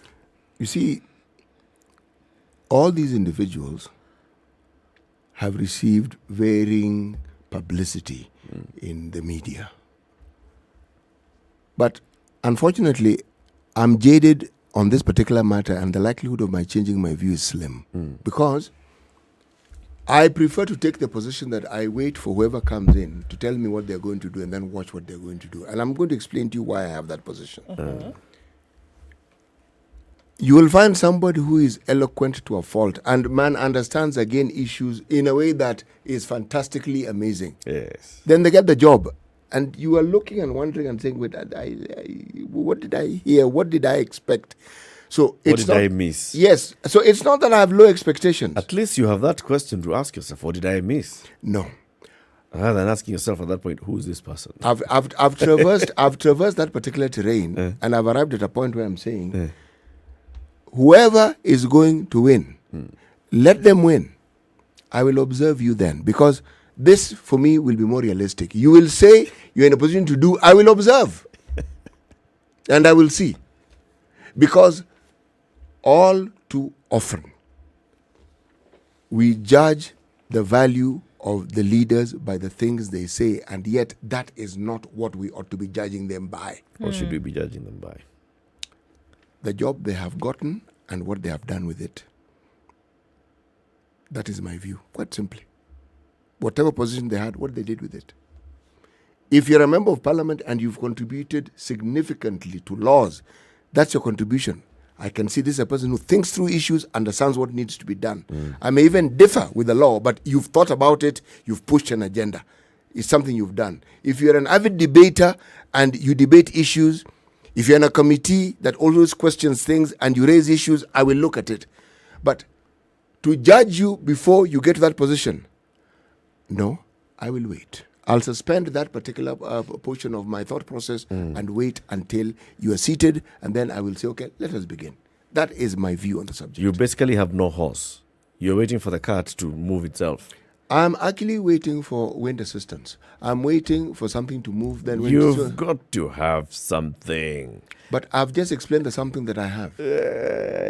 Wind is non-existent. It isn't. It. Look, I'm not despondent. It's in a locked room. There's no wind, City. Look, there's always wind. There's air. And wind is? Chief. Eric, I am not trying to be a wet blanket. No, you're not. No, you're not. You're doing a very good job of being one. Yes. You're not trying. I agree. You are winning. You are succeeding. Look, I am simply saying there is this little matter, okay, of what we need. And what we need are people who will actually get the job done. Now, you are arguing that the thought process will give us an indication of what they will do. And I'm saying maybe. Because one of the things that is also a reality is that when people get into positions of power, they change completely to the point where you don't even recognize them half the time. At least you'll be able to identify change. Because you've already engaged with them before. You cannot tell whether there is change if there's nothing to compare with. Let's take a break. 24 minutes to 8. Kenya's biggest conversation, the Situation Room. Pocket by Mozilla, Ndu.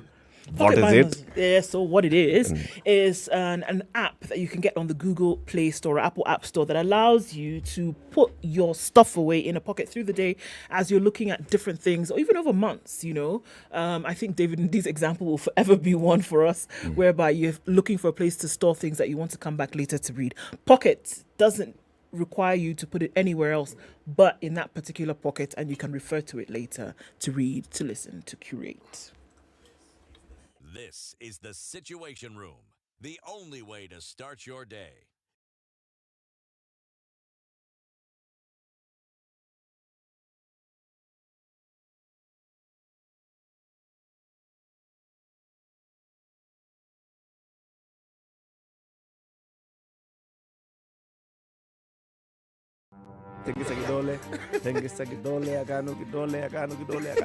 Thank you. The political class, the contestants, everybody is trying to outsteal the other. Remorse is not taught in any school. Manners is something you get from your mother. You don't get it from your political party. Why are we so unfocused as a country? Why are we spending money and resources, yet we have real challenges in this country? This coronavirus pandemic should teach us one thing, that universal healthcare is critical. Because at this point, whether you have a medical card that covers you, it doesn't matter. It doesn't matter. This is the Situation Room, the only way. All right, to the sun is start up in your day. Nairobi today. We will see highs of 20 and lows of 14. It's 14 degrees and cloudy in Nakuru, highs of 24. 19 will be the high in a cloudy Nyeri at 11, and it's 11 degrees and cloudy in Eldoret, highs of 22 and lows of 11. Rain showers in Mombasa now at 22, highs of 27, and it's also raining in Malindi. It'll go to highs of 27 and lows of 22. Mostly cloudy conditions at 17 in Kisumu, highs of 27.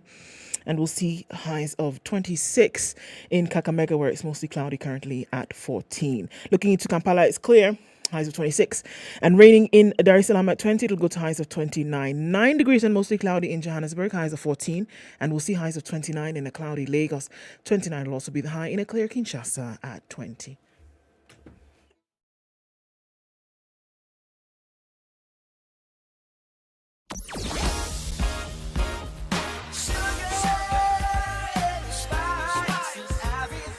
All right, so we're in the thick of things in terms of traffic hour, and quite some of it coming off Langata Road, and it's really slow. It's steady, however, moving in some parts, at a standstill in others, but it's going to spill over towards Raila Odinga Way and then out towards Aerodrome onto Uhuru Highway this morning. What else are we looking at? Coming off Jogo Road, that started early. We're looking in and outbound traffic, and my goodness, something's happening on Murang'a Road today. Very slow traffic as you're getting off the Thika Superhighway into the CBD via the Globe Cinema overpass, so watch out for that. Juja Road is also quite messy.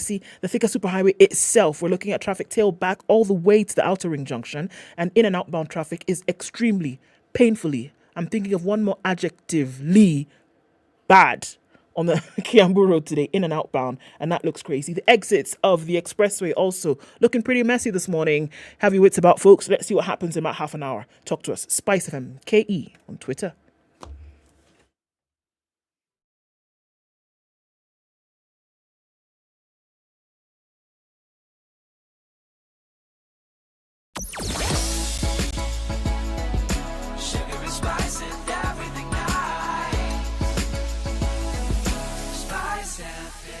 Spice up your life.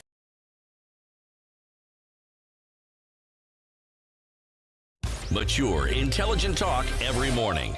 Spice up yourself. It's 20 minutes to 8. Kenya's biggest conversation, The Situation Room. We are on SpiceFM and on YouTube and Facebook. We are talking about last night's deputy presidential debate. Justina Wamai, Ruth Musheru, Martha Karua and Rigathi Gachagua. Who impressed you the most in last night's debate and why?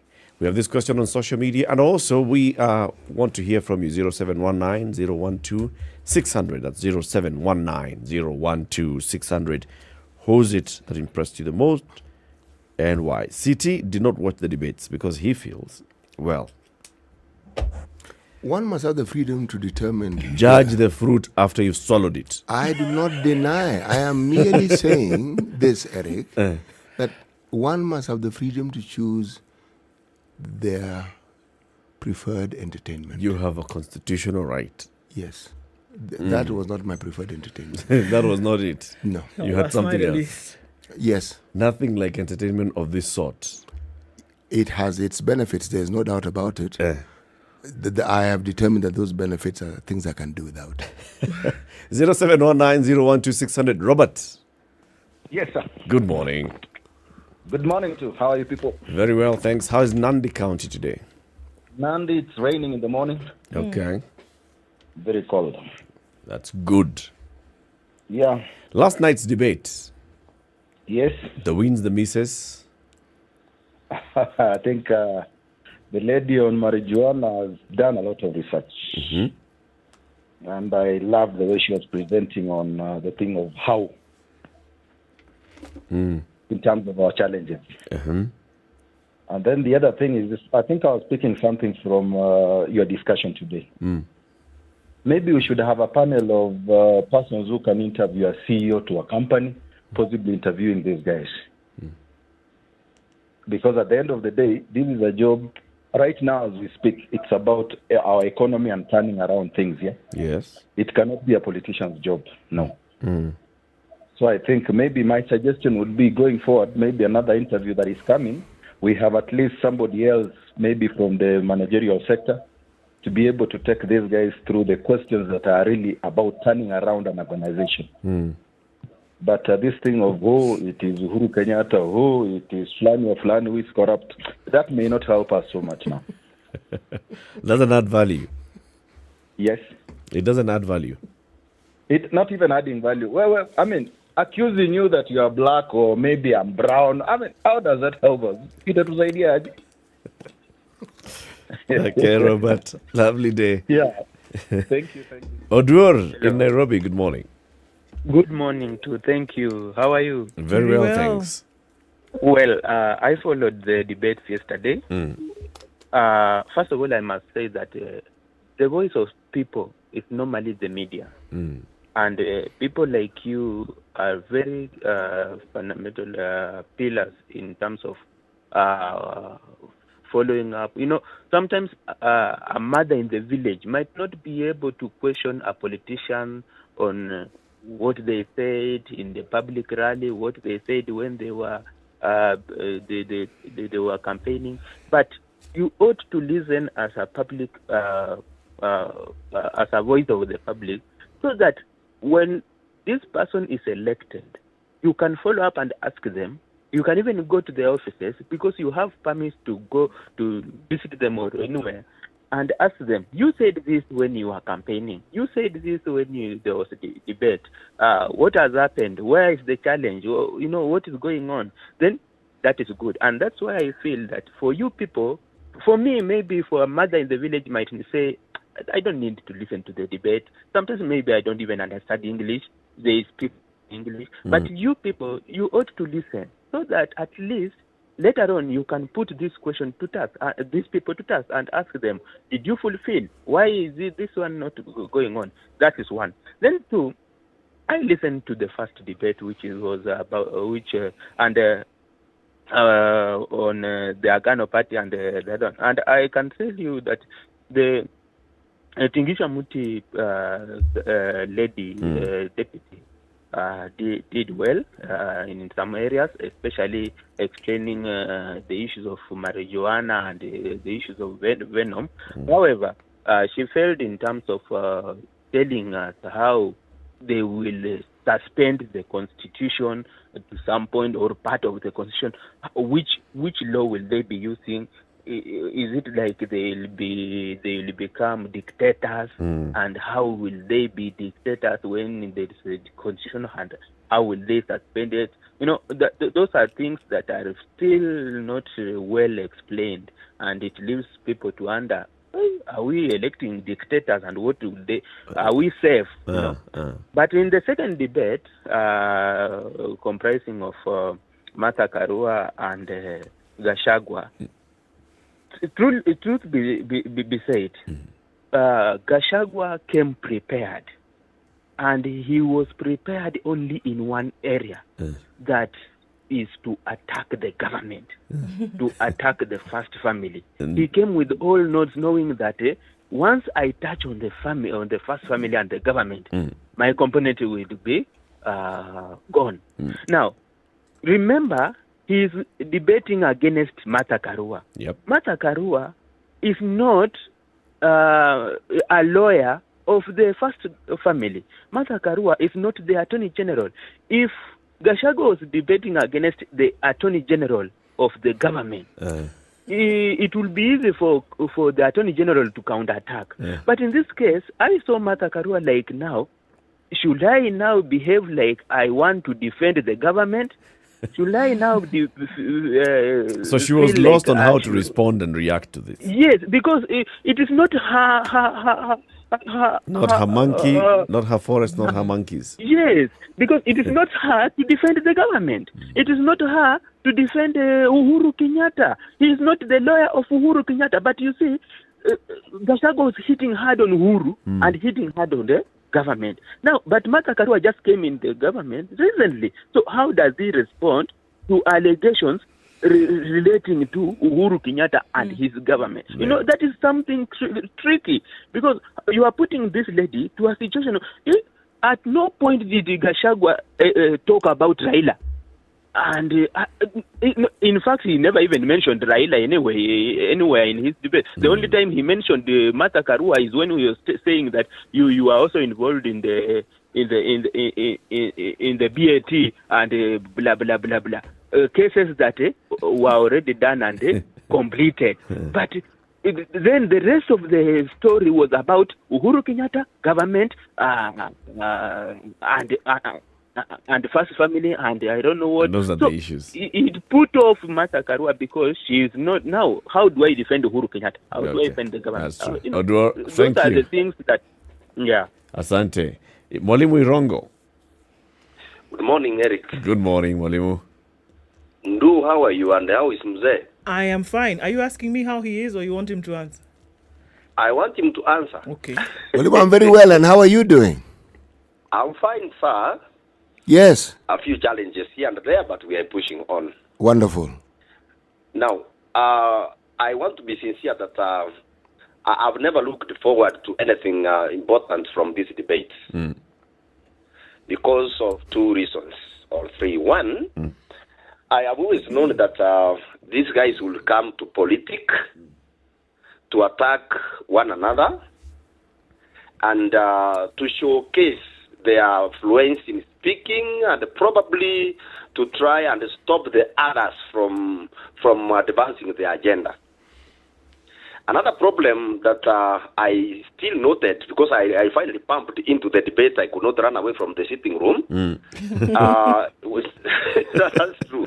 Is that when these guys are debating, the moderators I'm not very much in control. For instance, look at what Chavo was doing. Every minute he was avoiding most of what he was supposed to respond to, and directing his arrows to either Mother Karua or the government, or defending William Ruto. So it is my considered opinion that until such a time that we will be able to use the word force these people to talk about issues and not attacking each other, we don't really need this debate. In fact, if I'm allowed to say, I actually could read arrogancy from especially Honorable Gachagua. Mother was actually trying to prepare to talk about issues, but this guy would always want to push these things the other way. Finally, Eric, the only person, according to me, the only person who got the chance to advance the idea, the agenda they have in their party is this tinge lady. Because like her or hate her, she was able to say, we will use this, please let us think outside the box or even without the box. So these others were there to maintain the status quo. I didn't like that. Although I liked the mother because she really canvassed the matter of integrity and one. Thank you. Thank you, Rongo. James in Nairobi. Good morning. Morning, James. I'll keep it short. The debate, can we change the format that we talk about the issues more and keep out the theatrics? I listened to it, part of it in the car, on the way home, and watched part of it, the rest of it on TV. I think it was only the last 10, 20 minutes where we spent talking about the issue. The whole first part was, you sold this, you did business with this, you went this. It doesn't help anybody. Are those not issues, though? Is that not a question of integrity? It's an issue, but it's a non-issue. Is it? It's in the subcategory of non-issue. In the family of issues, it's a non-issue. Let's talk about the real stuff. And then secondly, I don't think it's like we are scared to ask the real question. It's like pussyfooting. Yeah, okay, you say this, fine, you have said it, to move on to the next. You have said it, to move on to the next. Maybe the next coming one, make it a bit longer, even if you have to give them a break in between, and spend more time on the issue, segment it into security, economy, development, blah, blah, blah, and then have very targeted questions that even it doesn't matter how much you're prepped, you will still need to think on your feet when you're answering that question. But all in all, I partly agree with Muga that high on theatrics, high on entertainment, some part of it. And that is why you notice everyone was saying, we didn't expect Gachagua. I thought they thought you'd see the character who stands on top of a vehicle articulating issues. Let's make it more issue-based. Thank you. An issue-based discussion. Sawa, James. Murang'a. Yes, good morning. Good morning. How are you? Fine, thank you. I'm calling you from Kisumu. Karibu sana. Asante. And, my comment on this debate is that for Gachagua, he had already been caricatured and his expectation set so low that any kind of performance from him, even from his opening remarks, people are already on the back foot. Because, they had created this narrative of this person who's only dishing out chapatis, beans, etc. So it's like going into a race whereby a hare is competing against, let me say a donkey. But this donkey, you created it to look like a tortoise. So that even if it runs even at 5 kilometers per hour, it looks like it has overperformed. So that's how I look at that debate. That Gachagua, the Azimio people, they are actually the one who made him win the debate because they convinced Kenyans that he was so incompetent, he could not express himself well. And that was the magic. And I think he actually won that debate in the minds of most people. Okay. Thank you very much, Mogaka. And finally, let's hear from James in Mombasa. Good morning, James. Good morning, Eric. Good morning, Du. Good morning, City. Good morning. Good morning. I actually schooled in Aga Khan, where you taught. Ah. Did you school in Aga Khan when City was teaching? Oh, no. Okay. A bit later. He came later. Well, thank you very much for that information. Thank you. Good. So I want to contribute to the debate. And I also feel the comments of the fellow citizens who have spoken before, that the debate needs to be issue-based. It mostly centered on issue of corruption, which was, it's a good thing, but it took too long. You know, we had a lot of issues like security, like housing, like health, that we should have taken more time on. Yes. So we feel like the debates that are to come later on, let's please try and put more time on those issues. On the issues. Yes. Sawa. Thank you very much, James. Have a lovely day in Mombasa. Have a good day. Cheers. Comments on social media? Quite a lot this morning. Segecha says, well, people underrated the DO. They were saying that they wanted the Gachagua of the rallies, but he did really well in the debate.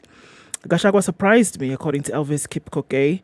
I didn't know he was a brilliant guy. For real, never judge a book by its cover. Caroline says, yesterday's debate to me was very low bar. No serious issues were discussed, just allegations. When they began touching serious issues, that's when the interviews ended. Martha was sober and calm, according to that. So Thomas Ochieng says there was no agenda for the common Kenyan coming from the Azimio la Umoja beyond the Messiah syndrome that they weren't able to sell in the debate. Uhuru's house of cards is collapsing pretty fast, is what that is saying. Okay. Well, so very many comments are coming in on. First, it was the quality of the debate, and not so much on the performance of the candidates. Right. It's interesting because quite a number of people saying, Stella says, Azimio lowered the bar so low for Rigathi, so any semblance of normal, because of that, he won. Good morning. I'm in CT's camp. I didn't watch the debates. From the feedback from social media, Justina came out strong. So this is another one. I echo that corruption is a lazy argument. That being said, the debate was very low-key and a non-starter. Julia says, I don't know why Justina Wamai could not get a formal job. Maybe the interviewers would have been afraid to lose their positions because she can. She could have taken, she's a threat to anybody who was interviewing her. Yeah. Okay. City, do you get a sense that maybe you missed out on something? No, I didn't. What we're looking for when you're talking about leadership is at least some demonstration of competence, and how exactly does such a debate bring out competence beyond the person's ability to speak and explain their case well. People who can do things, yes. Competence cannot be measured by how one speaks. So we shouldn't even have campaigns, because campaigns just talk and speak. Standing on top of roofs. Actually, even coming or door-to-door campaigns. That is not what I am saying. You see, the debate here is about what I think. And what other people plan to do and want to do is for a good reason. I simply don't subscribe to it. If a politician knocked on your door today and said, I would tell them to come in. And will you listen to them? I will most certainly listen to them. For entertainment's sake? The person has taken the time to come and see me. I will listen to you. That's effort. For entertainment's sake? No, I will listen to what they have to say. When people are campaigning in this country, unfortunately, it's our history that has scarred me. Okay. Yes. Okay. And that scar remains. So remember, I've been following these campaigns. Maintain peace, City. Elections bila noma. In everything, just penda jirani. anapenda jirani kabisa, lakini baba sarakasi ndio spendi sana. Sawa. Good morning, it's 8 a.m.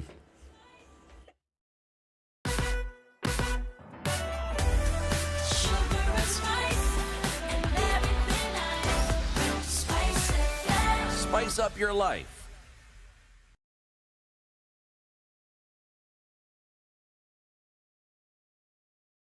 The latest news from around the world. 94.4 Spice FM. Good morning, this is Newswire. Dennis Aseto.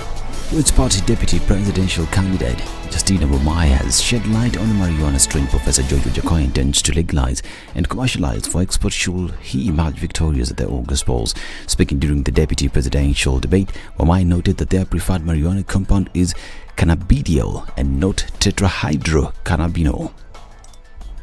There are two species of marijuana, or they are cousins, let me say that. Cousin moja anaitwa THC, which has the psychoactive ingredient, that is the cannabis sativa that you hear all the time, imeshikwa na watu wa DCI. But sisi focus yetu ni CBD, or cannabis.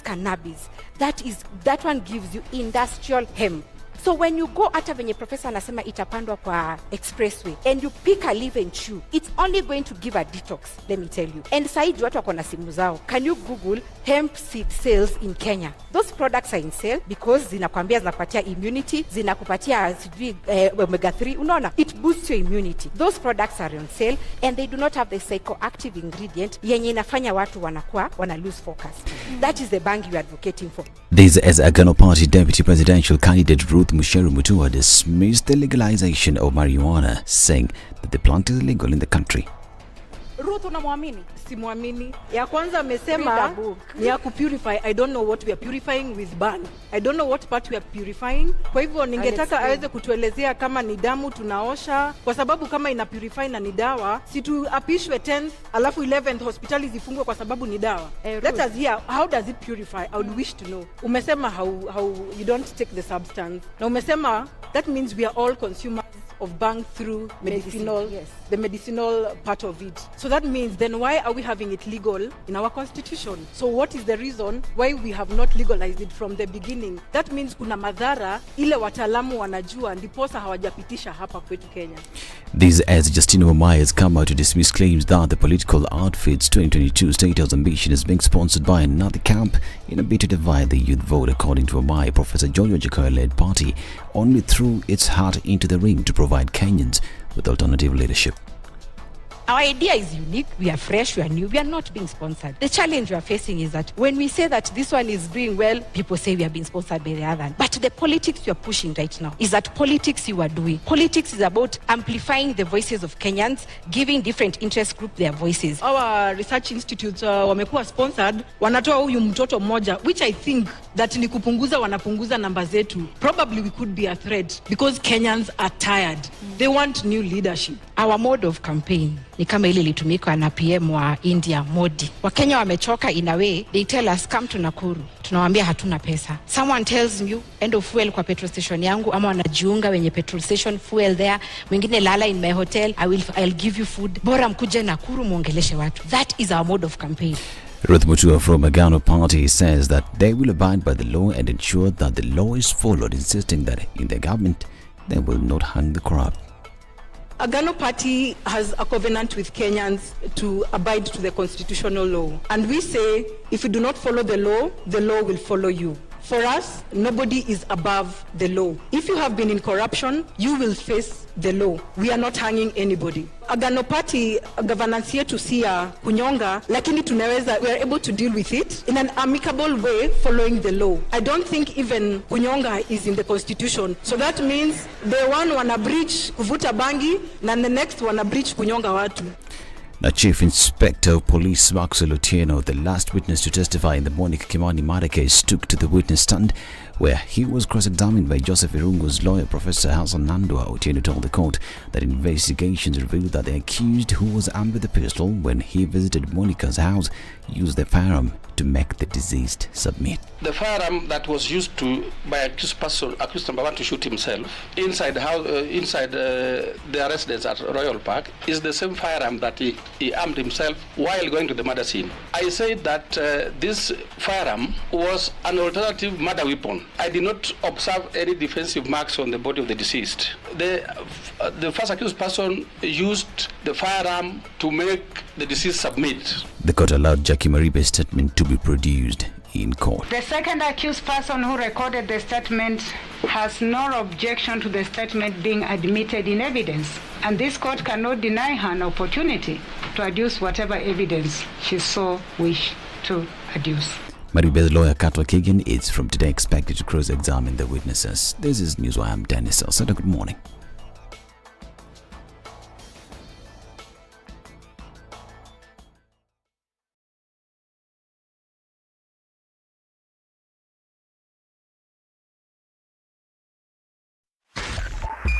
.5 Spice FM. All right, so not looking too bad coming off North Airport Road, and we're going towards Outer Ring on the thicker superhighways where it looks crazy right about now. And that thick traffic started really early today. Not quite sure what's cooking up there, but hopefully it will not be too bad. Gong Road really busy as you get towards the roundabout at the city mortuary. Yes, it's the mortuary. Then going towards community, you should be all right. The expressway exit, as is this morning, moving slowly. Kiambu Road is looking like maybe 6th, 7th circle of hell. In and outbound traffic does not look fun at all. The exit on the expressway coming out of Westlands also is not a pretty picture. On the thicker superhighway, that still continues. Murang'a Road had that bit of a mess. Yet to find out what's going on there as you get towards the Globe Cinema overpass. Take a look at that. Let us know what might be happening in your neck of the woods. Talk to us on SpiceFM KE on Twitter.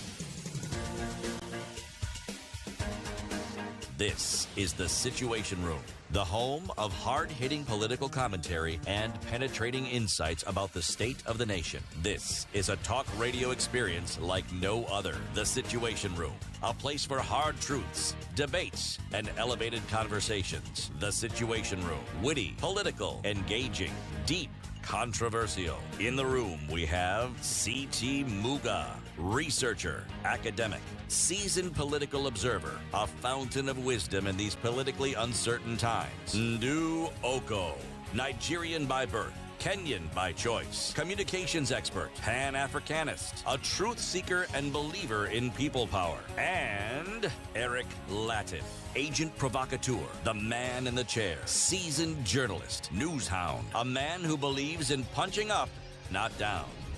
This 7 after 8. Good morning, and how are you doing? Welcome to the third hour of Kenya's biggest conversation. This is the Situation Room, broadcasting on Spice FM around the country, on KTN Home, and online to the world. www.spicefm.co.ke as well. We've got two guests in the studios. Two ladies who are here because we are all Mkenya Daima, and then we'll be talking about the run-up to the general election. Before we welcome them and introduce them, the day's proverb, of course. Good morning, boys and girls. The proverb of the day is brought to you. This is our final proverb from the country of Namibia. If the state is going to fall, it is from the belly. If the state is going to fall, it is from the belly. Mm. And you chose this day to come with that proverb. I chose the proverb and then the day came after. Kenyans to wait longer for cheap maize flour. Page 14 of the Standard. If the state is going to fall, it's from the Because belly. you've not fed your people. In fact, that headline should have read. Yeah. Anyway, let me keep my thoughts to myself. Please do. Please. Brush your teeth twice a day with Aqua Fresh Gel, the secret to long-lasting fresh breath, strong teeth, and healthy gums. Kenya Daima, we are going into a general election and we want to maintain the peace, and we also want to look at each other and say that we are all citizens of this country, part of one nation. Let's talk about breaking cycles of gender-based violence linked to elections in Kenya every time. And the two ladies who are joining us in the studio, Zuhura Odhiambo is a subsector lead for gender-based violence and mental health at the Kenya Private Sector Alliance, and Muchamlingo is the chair at the Gender Sector Board at the Kenya Private Sector Alliance. Good morning, ladies. Good morning. Good morning. Good to have you in Kenya's biggest conversation. Welcome to the hot seats. Thank you. Thank you. Make yourselves comfortable. It's hot out. It's cold out there, right? Right, but it's hot in here. Already? Yeah. All right. I mean, it's just, you just sucked. Well, we had warmed it up for you, knowing that you're coming from a cold outdoors. So we made it warm so that you can be comfortable as you get in here. Thank you. It's part of the Kenya Daima conversation, but let's first of all understand this board and the sector. Mucha, what's the gender sector board in the Kenya Private Sector Alliance? Thank you. Thank you very much for having both of us here today. We're really excited to be part of this conversation. So the Gender Sector Board was developed because it's important that we understand the cross-cutting nature of gender issues. And as the sector board chair, my responsibility is to ensure that we are doing all we can to ensure that there is a conducive environment for women, both in business and in the workplace in Kenya, in the private sector. And so we work with private sector organizations who are members of KEPSA. KEPSA is the unifying body of the private sector here in Kenya. And we run initiatives, programs, just to really ensure that we're creating the right kind of space. The sector board is split into 5 subsectors. Mm-hmm. You mentioned Zuhura is one of the leads of the subsector, which is gender-based violence and mental health. We also have supplier diversity as one of the subsectors. We have board diversity as one of the subsectors. We have persons with disability and the elderly as another subsector, and capacity building as the final one. So each of these streams just really work to ensure, like I said, a conducive environment for women, persons with disability and youth to thrive here in Kenya. If I may ask, if I may, what is the ideal conducive environment? I think it's an environment where my gender or my disability or my youth is not held against me. Or my age. Or my age, yeah. Thank you. And that's why we have the stream for persons with disability and the elderly, yeah. It's an environment where I can do and be everything that I desire to do and be without any limitations that are put on by those around me.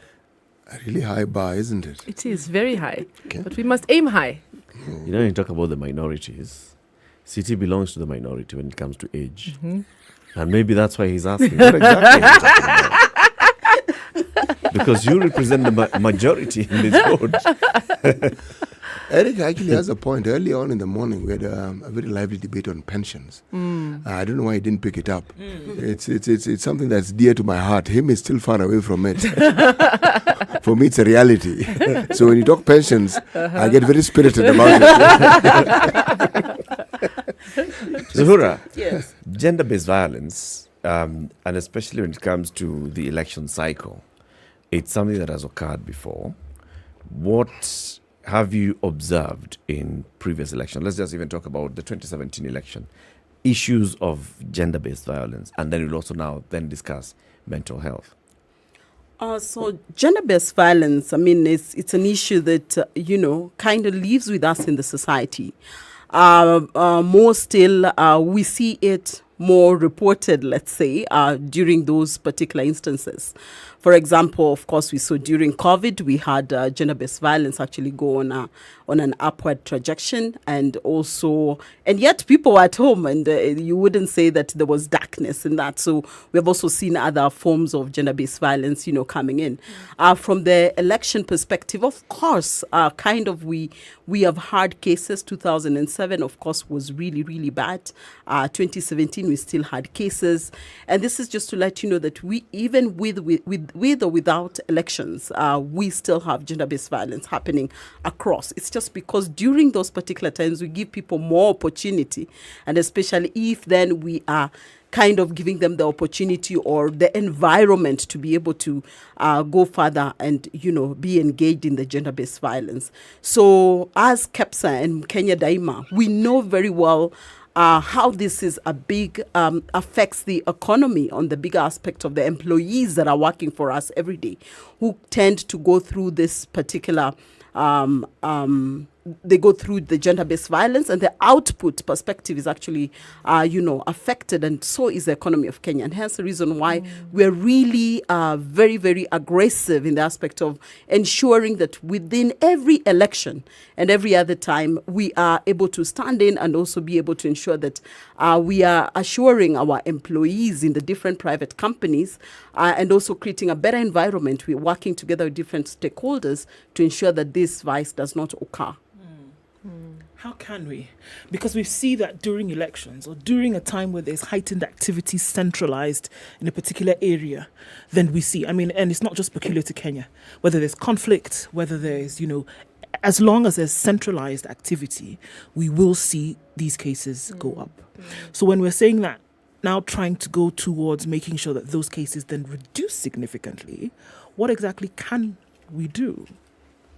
If you could look at it and even just understanding about Kenya, we've seen how we have been actually overregulated around the GBV aspect. You've seen various policies that have actually come in place in reference to GBV and many other different people, whether it's government, development partners, NGOs, and even now the private sector, have been very key around how do we deal with it. And we've seen, and we thank Kenya for that, because then we've gotten a lot of, information, and we've seen a lot of policies put in place. The biggest challenge we've had is, of course, the implementation.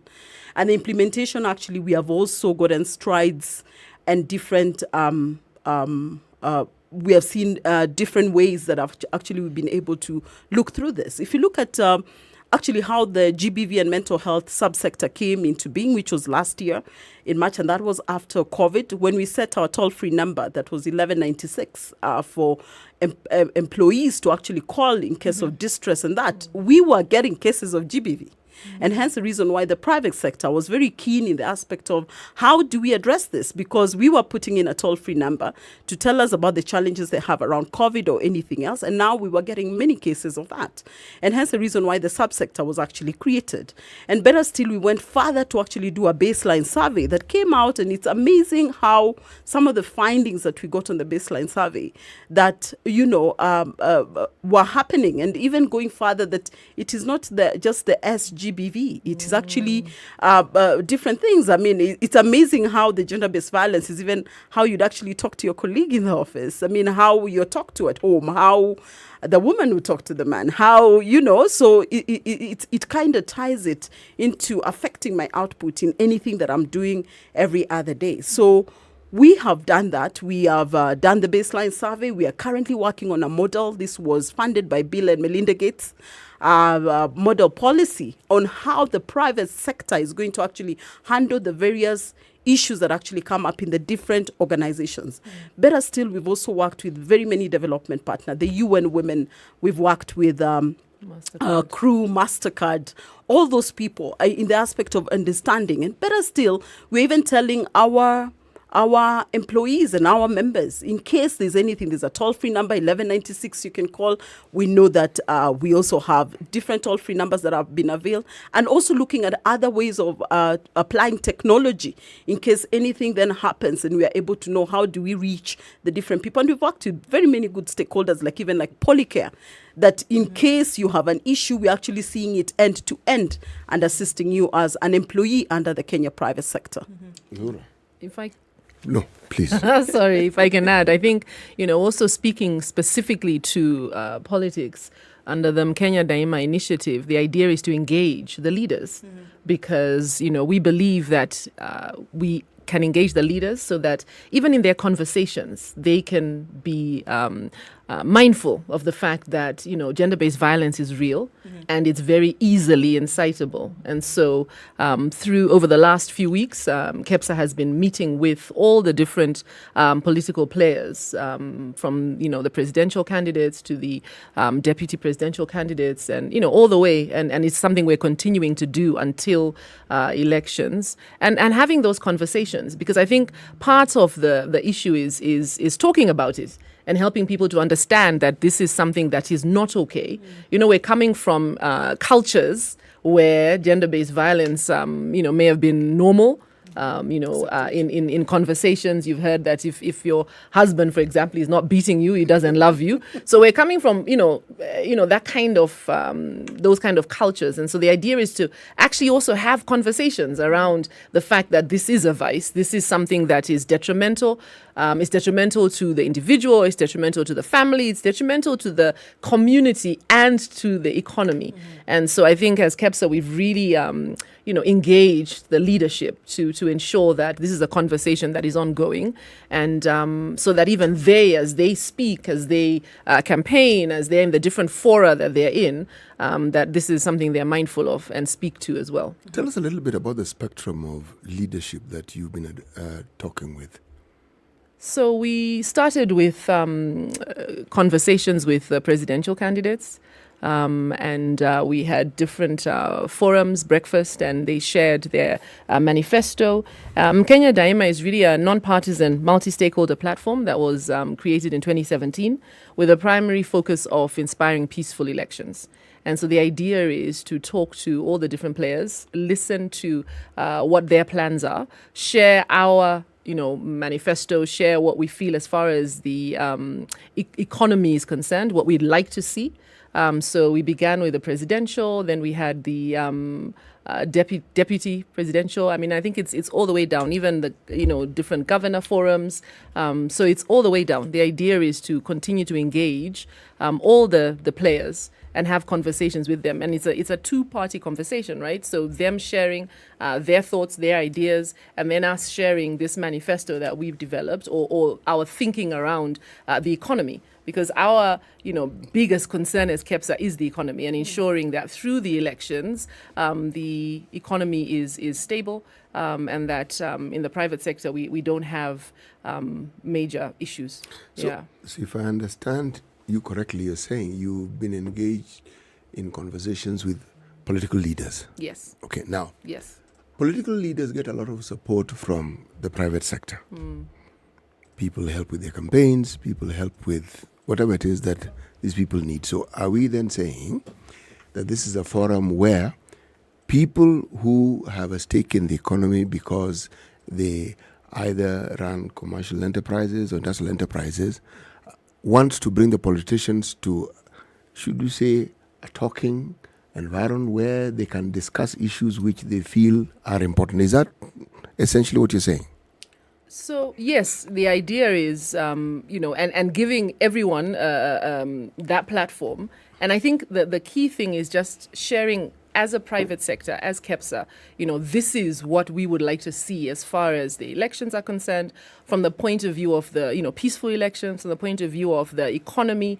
We want to ensure that through the electioneering process, the economy is not affected. We are able to move forward as quickly as possible. We have as minimal disruption. So yes, that's kind of an interaction and that kind of a platform. So those are the conversations that were had, yes. And you bear in mind that apart from simple, basic deviousness, politicians are some of the most untrustworthy individuals you can ever come across on this planet.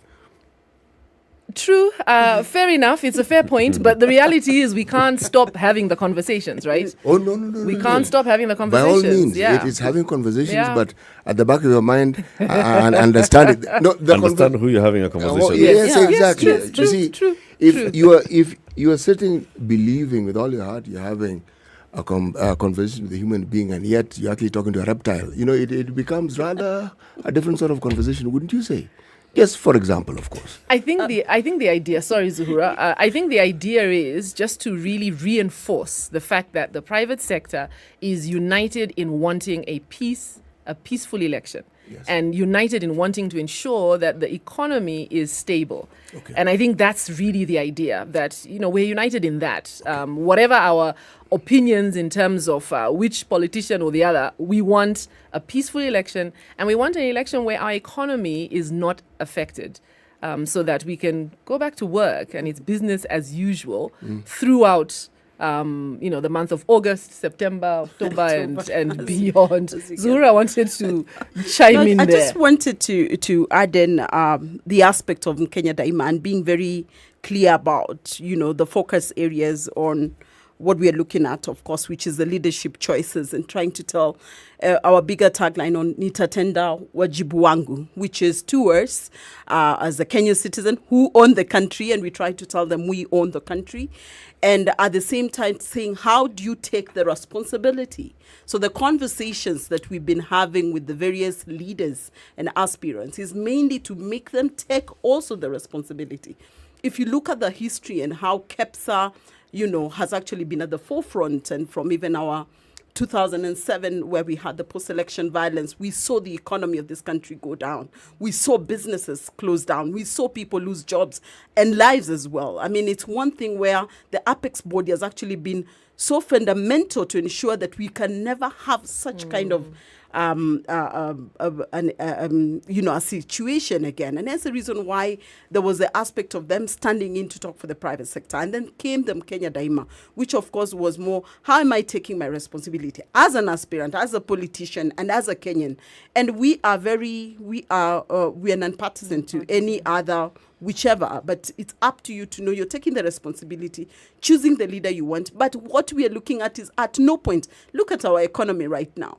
So we do not want anything else that would actually make it worse for the Kenyan who's there. And hence the reason why Kenya Daima is sticking in very strong to say, you know what, nitatenda wajibu wangu, take that particular responsibility, be able to vote. We need a peaceful transition because we need to steer our businesses to still be where they are, and also see how we can grow the economy of this country. Yeah. Have you conducted any study to find out what causes the escalation of gender-based violence around election time? What are the main causes? Around election time, first of all, it's just the environment. I mean, first of all, we shouldn't even create the environment just steers people to anger or anything else, because then they feel they would do anything. And sometimes people release their angers in different formats here and there. So we are looking at a peaceful election. We are looking at loving each other as Kenyans and being able to say, you know what, it doesn't matter what tribe you come from. It doesn't matter who you're voting for. So explain that a bit further, sorry.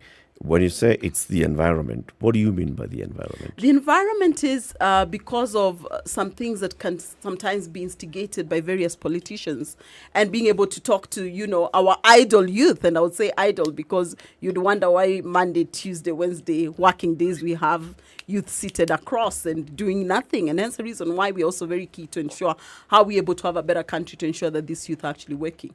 So you are seated there idle, you're mad about anything else. Anybody will tell you, do this because so-and-so did not do this, and you start getting angry, and the other side that you are trying to attack also gets angry, and out of that, your anger, we create that particular environment that I have ideas to say, you know what, let me be involved in this and that, and hence the reason why we're giving them the opportunity. If you realize our last election, we really worked hard as in Kenya Daima and to be able to contain some of those because of the conversation that we're having with the community, the conversation we're having with the youth and these particular leaders, so that you're not creating that particular environment to make the GBV thrive. So environment is one. Is there any other factor that leads to a spike? Of course, it leads. We have many other factors that come in the aspect of, other than the environment. I would also say the mental health perspective. I mean, you are looking at these people who are dealing with their own problems, whether they didn't have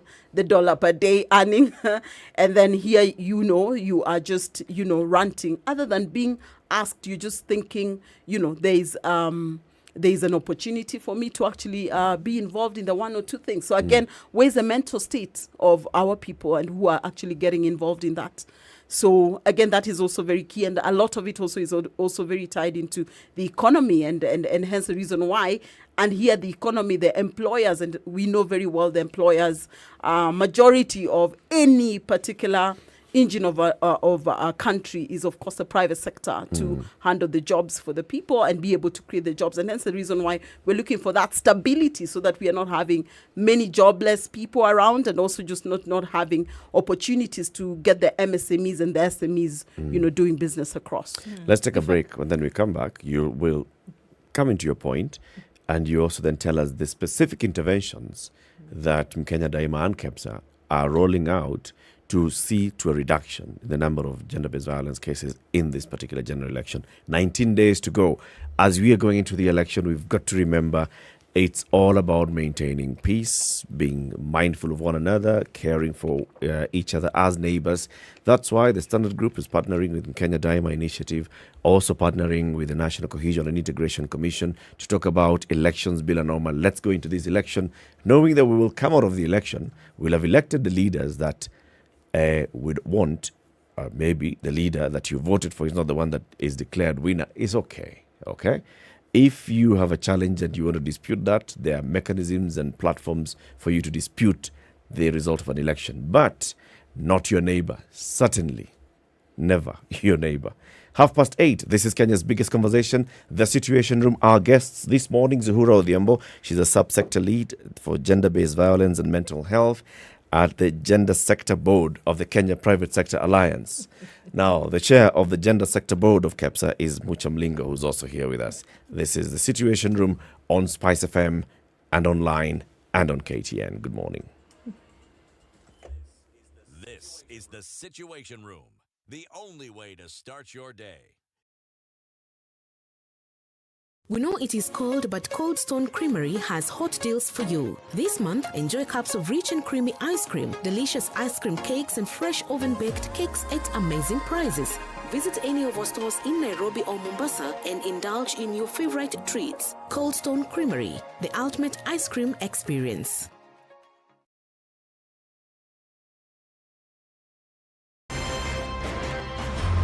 I like listening to you guys. You're the default radio station in my car in the morning. Even the children listen to you guys. I agree Parliament has failed this country. And I will say it again. We have not done what we should have done. We know in this country, the Kenya prison sector is one of the most underfunded sector. The way it is being done and the way we're calling it Huduma Number the Msema Kweli is because all records will be there. You know, there are people who are now billionaires with no history as to how they got all these assets. Yes. Anything that the president does that is not in accord with the constitution is an illegal act. You know, he shouldn't be doing it and should be sitting here and trying to sort of guise it up. I totally believe live transmission of results and allowing Kenyans to be able to view all these results. I believe that it will be impossible to steal elections. The Situation Room. Kenya's all right, looking at biggest cloudy conditions now conversation. in Nairobi, we'll see highs of 20 and lows of 14 today. At 14, it's cloudy. In Nakuru, highs of 24 and lows of 14. 11 will be the low in Nyeri. In Nyeri, where it's cloudy this morning, going to highs of 19 and 21 is a high in a sunny Eldoret this morning at 14. Rain showers continue. Mombasa at 22, highs of 27, and we'll see highs of 27 as well in a wet Malindi at 22. It's mostly cloudy at 20 in Kisumu, highs of 28 and lows of 18, and 26 will be the high in Kakamega, where it is cloudy at 20 and will come down to lows of 14. The sun is out now in Kampala after those morning showers, highs of 27 and lows of 16. And it's sunny in Dar es Salaam at 22, highs of 29. 10 degrees and raining in Johannesburg now, highs of 13 and lows of 8. And it's mostly cloudy at 24 in Lagos, highs of 29. 29 will be the high in a mostly cloudy Kinshasa at 21.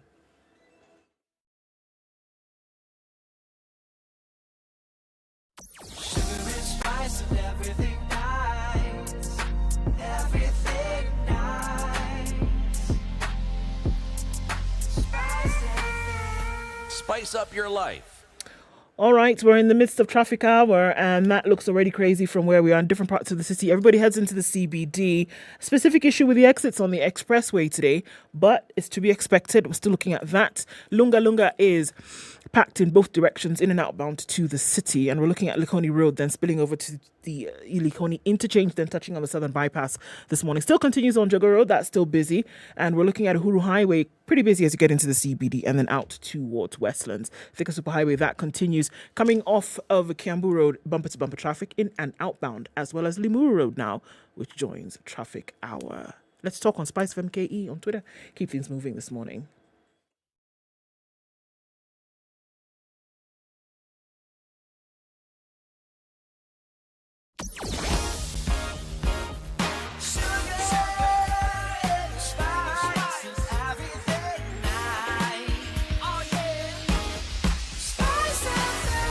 Spice up your life.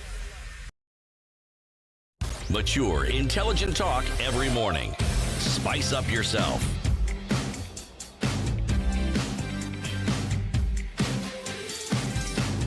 (26:09). We're back. The conversation. Eric, Latiff, Ndu, Okoh, CT, Muga, and our two guests, the ladies from Kenya Daima Initiative.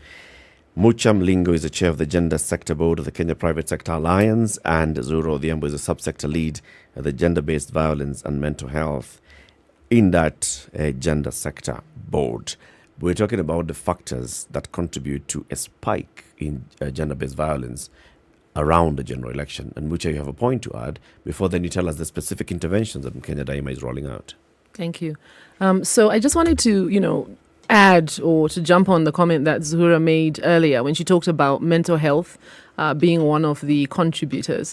What happens when we have mental health challenges is that individuals are more easily triggered. And so, whereas under normal circumstances, they are better able to handle situations that arise that may be negative, when someone is facing mental health challenges, they are much easily triggered. And so, as we go into an election period, mental health is a concern. And it's a concern especially because we're just coming out of COVID. And we know from our, the different studies that have been done that COVID was a situation that really did challenge us mentally.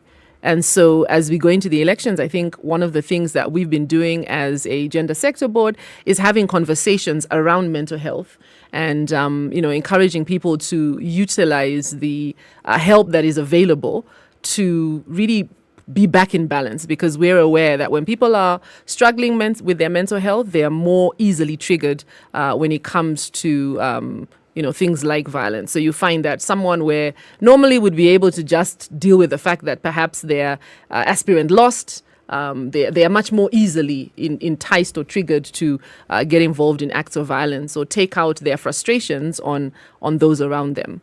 The other thing I wanted to know is that gender-based violence is not just, men against women. It's the other way as well. Through COVID, we had heightened reports of gender-based violence against men who find themselves in a difficult situation because it is somehow not manly to confess that you are suffering from gender-based violence. And so you find that men who are suffering from gender-based violence are more likely to then end up with mental health challenges because they don't have fora or spaces to speak about what it is they are going through, which again creates this environment that's very volatile.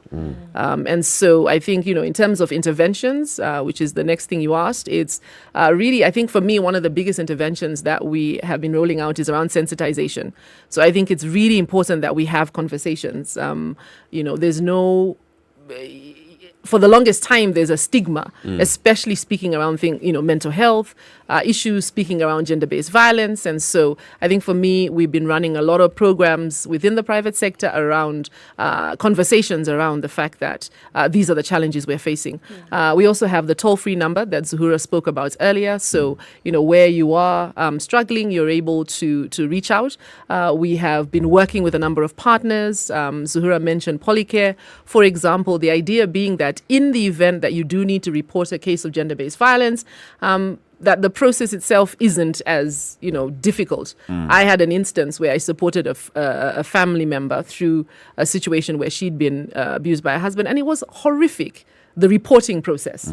Throughout the entire process, I felt as though, if it weren't for the fact that we're supporting her, you would just go home because the entire process itself of reporting to the police was terrible. So, we're really working with, initiatives like Polycare to ensure that when you do report, you are supported, and not, made to feel as though So what are you should doing just go home. Polycare, start by explaining what is Polycare, and then tell us what exactly you're doing with Polycare. So Polycare is, the idea is to have a one-stop shop for reporting gender-based violence. And if I can take a step with the police, sorry, yes. So if I can take a step back and maybe talk you through the process. So what happens is you'd go to a police station, you would report that you have been beaten up, for example. And then they take your statement. Then you need to go to the doctor. so that they can, detail your abuse, examine you physically. You get a report from the doctor. You then have to go to the police doctor. So regardless of your report from your own doctor, which they advise you to get, because sometimes it can take weeks for you to be seen by the police doctor, you then have to go to the police doctor.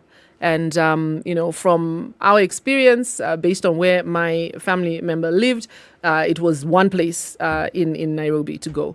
And we went there. There are people who said they'd been there and come days repeatedly to see the police doctor, one individual who sees everyone, and then documents your injuries. Then you take that back to the police station, and you then can file your complaint.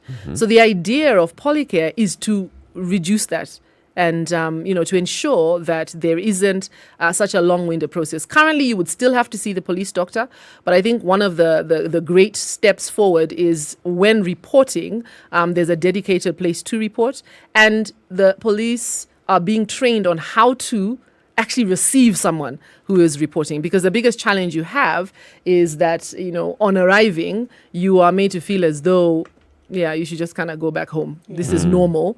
So I think a lot of work has been done around supporting the police to be trained so that you have someone who is trained in matters domestic violence to actually receive.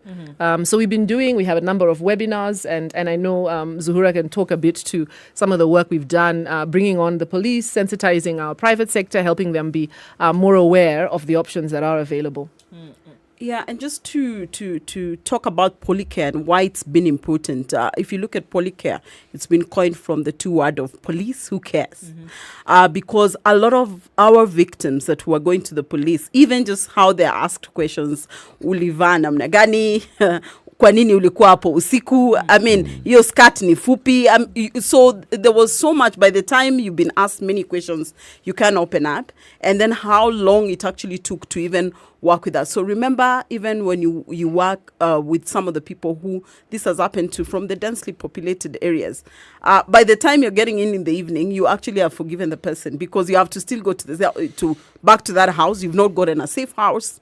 Nobody has heard you, and hence the reason why they put it. And you can see in October we had the first lady actually opening up, and launching the first Polycare, the bigger story around Polycare and ensuring, and this is actually happening across the country.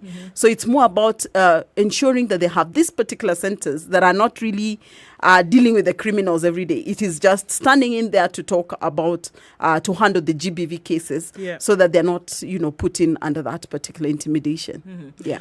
Have you found, just because if we're saying, and then of course making the connect with, politicians or would-be leaders tomorrow, and saying that if there is a responsibility, social or otherwise, that rests on your shoulders to make sure that these situations of peace are maintained, because then what we do then is we lower the cases of gender-based violence. There's a correlation, whichever way we want to look at it, there is a correlation. But has it been more difficult because we are looking at an issue that for most people we want to take and put it in the cupboard and not really deal with it because it's a social issue, subjective in nature on many levels, and for many people is not, at the forefront or on the radar. Is it not more difficult to deal with it because of those factors? 100%. And I think that's why, for me, sensitization is such a key thing. We need to have conversations about gender-based violence, about mental health, so that they are normal, so that we can, share those different viewpoints, so that an individual can come to the realization. In my work as an individual, I'm an emotional intelligence practitioner. And one of the things that I teach my clients when I'm coaching is that you can see a person as an iceberg. What is above the surface is a very small amount. What is beneath the surface is far greater. And the reality is what is beneath the surface is what determines what is above the surface. But if we never have those deeper conversations about what lies beneath the surface, about your values, your identity, about, the belief systems you have, we will never deal with these social ills. And so for me, I believe that having the conversations is crucial. And the more we can have those in leadership positions having these conversations, the better. Because then people can see that these are things we need to talk about. We need to talk about the fact that, when someone is frustrated, they think it's okay to then get home, whether it's the male or the female, and, meet abuse at their partner.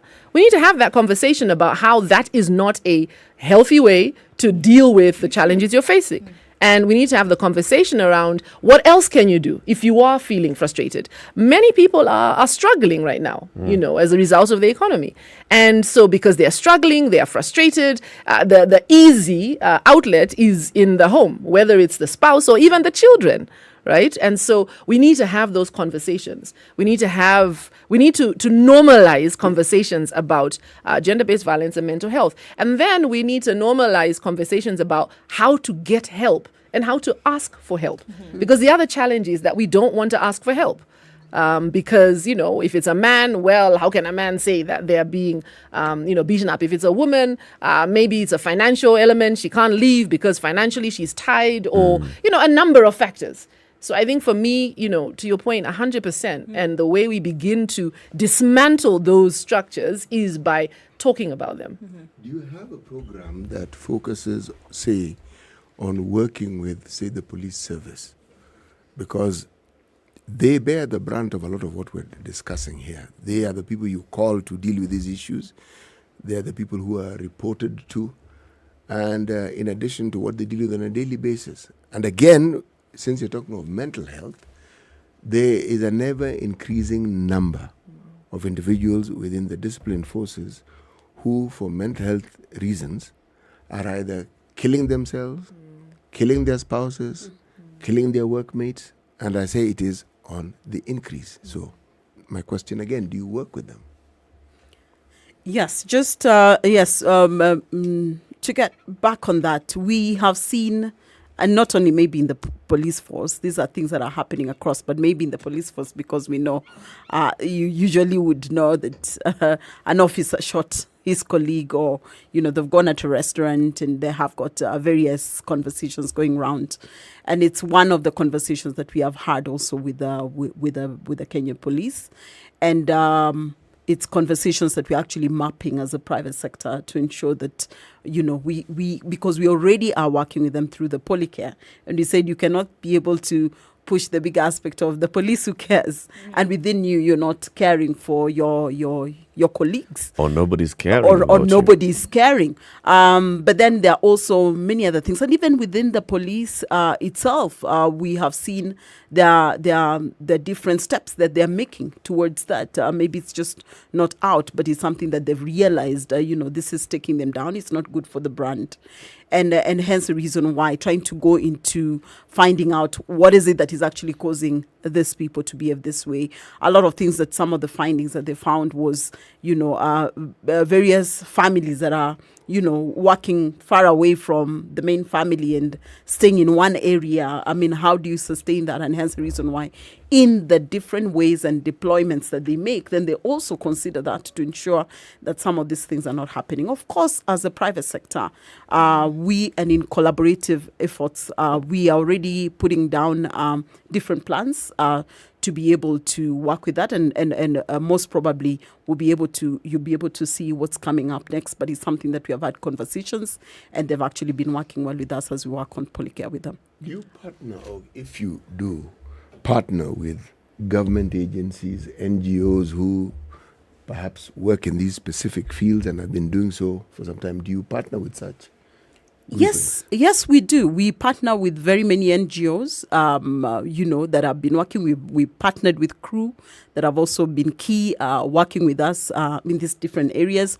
We have seen the likes of Shofco, what they are doing in the 37 slums across the country, and we have partnered together in different things, from sensitization to the training around that, to the communities that they actually, serve. We have also partnered across and with the different development partners, even with the Jasiri Fund, which is a fund for those who have actually been gender-based, violated, bringing your dignity back and getting you back on to be able to do business, where you can get your loans from. You must have to have been, a victim, and and we have done that because that's what is steering and helping us on the private sector, because these are SMEs, MSMEs who have actually been affected, and after that you don't know where to pick up from, and hence the reason why the different initiatives, and even other than that, we're also working very closely with the Ministry of Gender. I mean, even just to let you know about what the government ministry under KEPSA, we sit in the gender sector working group, of course, with the different like-minded organizations, so that we can develop different solutions for GBV. And even we submitted our memorandum, for the national policy and law for PADV. You can see how we are able to bring this and are working together across to see how would we help, because end of day you'll have majority of the people who are also violated are under the private sector in the aspect of their day-to-day work, whether they're employed as security guards, whether they're employed in different farms, depending on what particular part you serve, whether they are our SMEs, whether they are our MSMEs, the people have little shops across. So you can imagine how we have to really work with the community and the various stakeholders around that. And we've really, really seen a good success stories around working together with them. If I can also add, at KEPSA we have a number of sector boards, and I know that the gender works across the different. So we're a sector board, yes, but we also then collaborate across the other sector boards because gender is cross-cutting. And I know some of the work being done by the security sector board is around supporting, especially, speaking to Zuhura's point around the security fraternity. So more recently they had some training, sensitization around mental health. Again, because, we see the correlation between mental health and gender-based violence. So we are rolling out a number of initiatives, and really partnership is the way to go. As KEPSA, we are not able to drive everything. And so we are mindful that we need to collaborate and work together with partners. And, to your question, as Zuhura said, we have a number of partners that we collaborate with, both in the kind of NGO space, and then we also work with government, so that we're continuously having these conversations around what we can do better to ensure that we, start, like I said, dismantling this framework of gender-based violence. And, we really believe that it's very closely linked to mental health, which is why the subsector is GBV and mental health. Could you give us examples of success stories? Well, we've had success stories. First is to start and ensure that we have a representation of a GBV and mental health subsector group, which I think many people would have wondered, why would KEPSA have that, And we saw that, of course, come out, which, of course, I championed together with many other able leaders who help us do the work. Second, in understanding, we wouldn't have just gone there without understanding where we're coming from. So we had to actually, use our microscopic lens to understand the private sector, and hence the reason why we went through and managed to do a baseline survey that was funded by Bill and Melinda Gates to understand from the private sector what are the issues, what are this. And now after that particular finding, we then are developing the model policy because a lot of our members were coming in and saying, what do we do? Remember, it's something that's very new in organizations. They've never really tackled it. It's something that's, was always used under the whispers of it, but we never looked at the aspect of affecting the push and the drive for the organizations to achieve, their bigger numbers, and hence the reason why it's very key that we deal with it.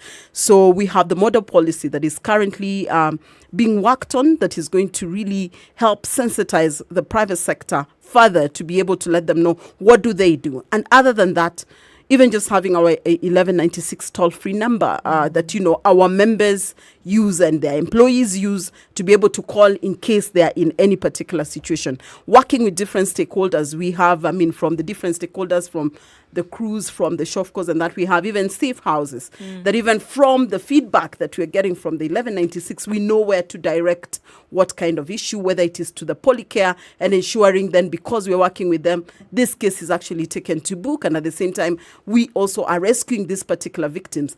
After they have been rescued, what next? Sometimes to bring them even to the dignity of work in the aspect of how we have partnered with the likes of Jasiri Fund to be able to ensure that they are back. And even through our MSMEs programs and the SME programs that we have at KEPSA, which is also a subsector, it's very key that we're giving training and development to some of these people, and to be able to then bring them back to star a lot more. So we're very happy, and more so because, again, we've been key drivers, again, under the generation equality, and being able to really, we know very well that the president was very key also on the gender-based violence perspective under the generation equality. And we as KEPSA have actually been at the forefront to really drive this, because we know what it does to the economy. And that is what the Apex body is out to ensure, that we're having a thriving economy.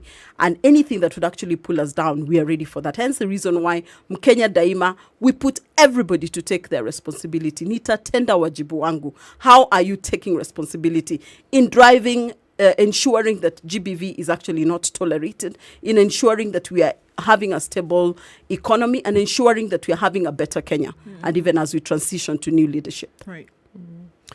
Are you able to enumerate the number of people that you've impacted? For example, just this year, those who have reached out to your toll-free number, those that have reached out to your partner organizations, seeking a direct help for either mental health or gender-based violence.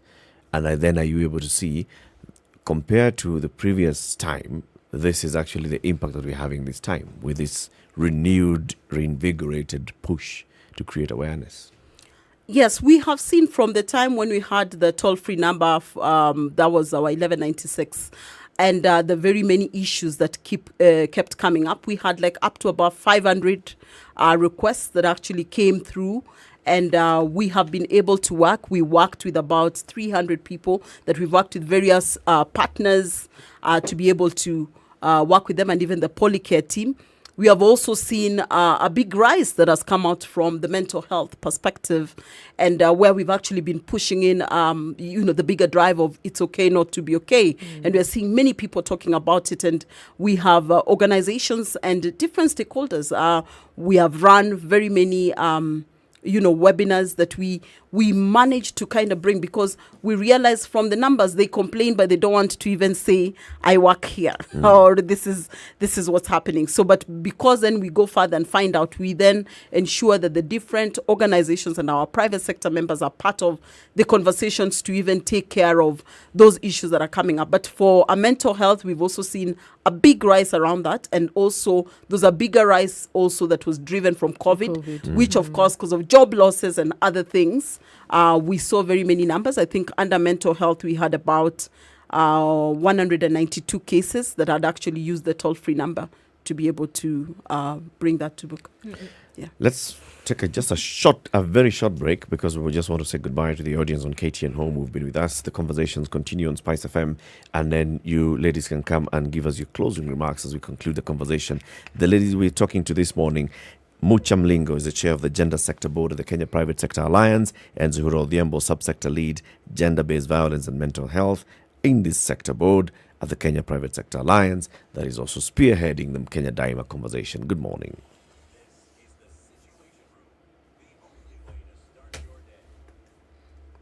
All right, Mucha. You wanted to come in and add on to that, talking about the success factors and what you've seen. Yes. So I wanted to just add to what Zuhura mentioned around the success factors. I think for me, one of the key success factors, and you'll allow me to repeat myself because this is important, is just having the conversations. Right. So we're running from tomorrow over the next 5 weeks, a series of gender-based violence training for the private sector. So just really, again, sensitization. What is gender-based violence? Because sometimes we don't realize that you're being violated, and you are. And what can you do? Where can you get help? So those are some of the conversations we're having. Where will they be? They will be online. They'll be online, and it's conversations that are driven through KEPSA. So I think for me that having How can more and someone more join? of those conversations. Do you have the link? I think Yes, we we'll be can able to share the share link, the link. but if someone wants to join, I think just connect with KEPSA online. Okay. We always have all the information available. So starting from tomorrow.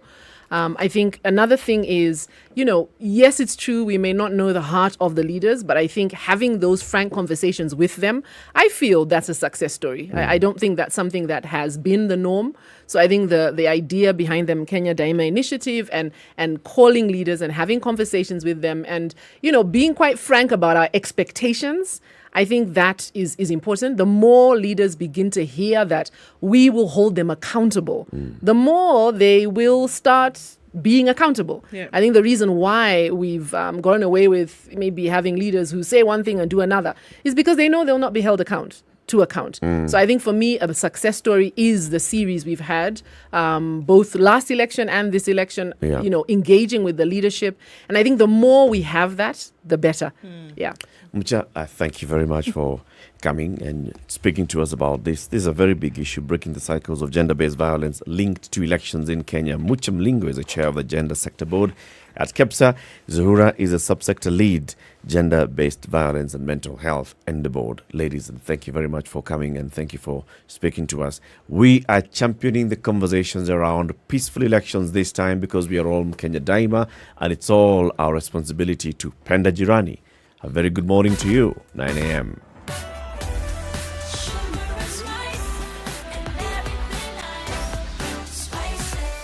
Spice up your life.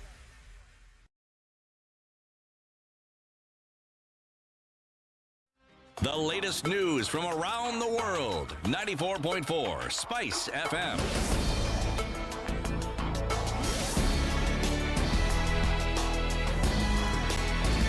Good morning, this is Newswire. Dennis Oseto. Deputy President William Ruto has once again reiterated that the Kenya Kwanza Alliance is ready to add Wiper leader Kalonzo Musyoka to its ranks should he sever ties with Raila Odinga's Azimio la Umoja One Kenya coalition party. Speaking to County, Ruto cited that he is still surprised at Musyoka's decision to shelve his presidential aspirations in favor of Odinga, despite the former premier reportedly renegading on an earlier agreement to support the Wiper leader's bid for presidency. Huyu mtu amehangaisha, Kalonzo hajamuhangaisha. Mpaka juzi Kalonzo akasema mimi nikiunga huyo mtu mkono tena hata mimi nitakuwa mjinga wa mwisho. Sijui huyo mtu hako na nini. Kidogo tena mimi naona yule Kalonzo amekubali tena. Sijui huyo mtu yuko na kamote, sijui yako na nini. Ndio huyo sasa sikizeni. Hii serikali tunaunda na nyinyi. Mimi nitashika mkono Kalonzo nimsaidie kwa sababu amehangaika. Leaders Azimio la Umoja One Kenya coalition party presidential candidate Raila Odinga says should he win the presidency next month, he will ensure the country realizes all the outreach of the national anthem. Speaking during the coalition's campaign rallies in Naivasha, while in a tour of Nakuru County, Raila said his administration will be all-inclusive for the benefit of all Kenyans. He hit out at his main rival, maintaining that if he is not comfortable with being in government, he should resign. Sisi tunataka kujenga Kenya mpya. Wale jamaa ambao nakuja kusema siji kutoka chini kwenda juu at the bottom up. Jamaa wanabweka tu, hawana ya juu chochote. Jamaa anapiga kifua. Anapinga serikali na yeye ndani ya serikali. Kama wewe unataka serikali, mbona ujitoke? Jiuzulu uende nyumbani. Meanwhile, Murang'a Governor Mwangi wa Iria announced that his party, Usawa kwa Wote, will support Raila Odinga's candidacy. Iria said the decision was made after his bid to succeed President Kenyatta was scuttled. While referring to himself as the de facto leader of Murang'a, Wairia urged Murang'a voters to give Raila their 620,000 votes and to press Raila to give him a cabinet position. Kuanzia sasa hapa Central ni Baba, Mother and the Son. And I'm the son. Yes. And the son, we make sure that we are not scattered, because it is the role of the son also to make sure that things are okay. And Chief Inspector of Police Maxwell Otieno, the last witness to testify in the Monica Kimani murder case, took to the witness stand where he was cross-examined by Joseph Irungu's lawyer, Professor Hassan Nandwa. Otieno told the court that investigations revealed that the accused, who was armed with a pistol when he visited Monica's house, used the firearm to make the deceased submit. Otieno also alleged that there was prior planning before Monica was murdered, as the probe showed that the main suspect had used someone else's ID to access the deceased house, was armed with the firearm despite not being a licensed firearm holder, and the burning of clothes that the suspect was allegedly wearing on the fateful night. The firearm that was used by accused person, accused number one, to shoot himself inside the house, inside their residence at Royal Park, is the same firearm that he armed himself while going to the murder scene. I said that this firearm was an alternative murder weapon. I did not observe any defensive marks on the body of the deceased. The first accused person used the firearm to make the deceased submit. Meanwhile, the court allowed Jackie Maribe's statement to be produced in court. The statement, which is Maribe's confession on what transpired, has been objected by Joey, who says it will implicate him. Justice Grace Nzioka noted that the administration of the statement will not prejudice Joey, since he will have an opportunity to cross-examine. The second accused person who recorded the statement has no objection to the statement being admitted in evidence, and this court cannot deny her an opportunity to adduce whatever evidence she so wished to adduce. Maribe's lawyer Katwa Kigen is from today expected to cross-examine the witness. Now, the government has urged Kenyans to protect nature by planting trees. Environment and Forestry Principal Secretary Chris Kipto noted that degradation is threatening the survival of humanity and future generations, and urged Kenyans to join in the national tree planting campaign being spearheaded by the government. He was speaking during the 6th edition of the annual Kaptagat tree planting in Kaptagat Forest. The annual event, which is a partnership between the private sector, donors and the Ministry of Environment and Forestry, is part of the ongoing efforts to boost the government's efforts towards the attainment of 30% forest cover by 2050 and combat climate change. This is Newswire. I'm Dennis Sasseto. Good morning.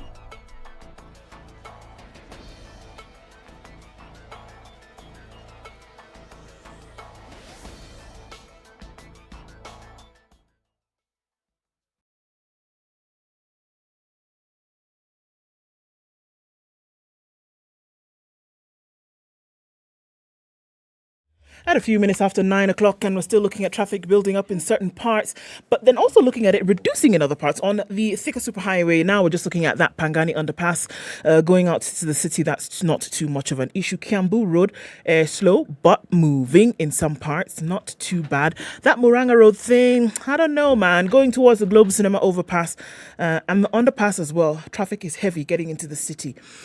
The expressway exit, Westlands specifically, still has an issue today, moving very slowly. Heavy traffic noticed there. All right, we'll keep an eye on things this morning. Let's talk on SpiceFM KE on Twitter.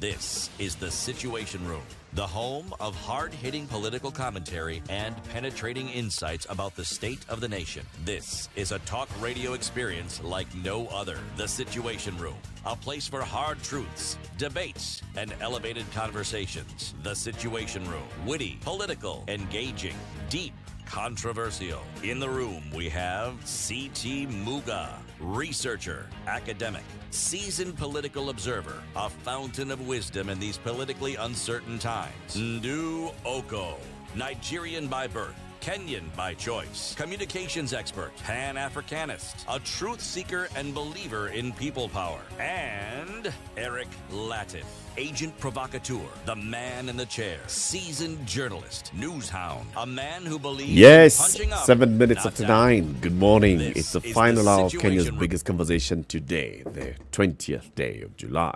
2022.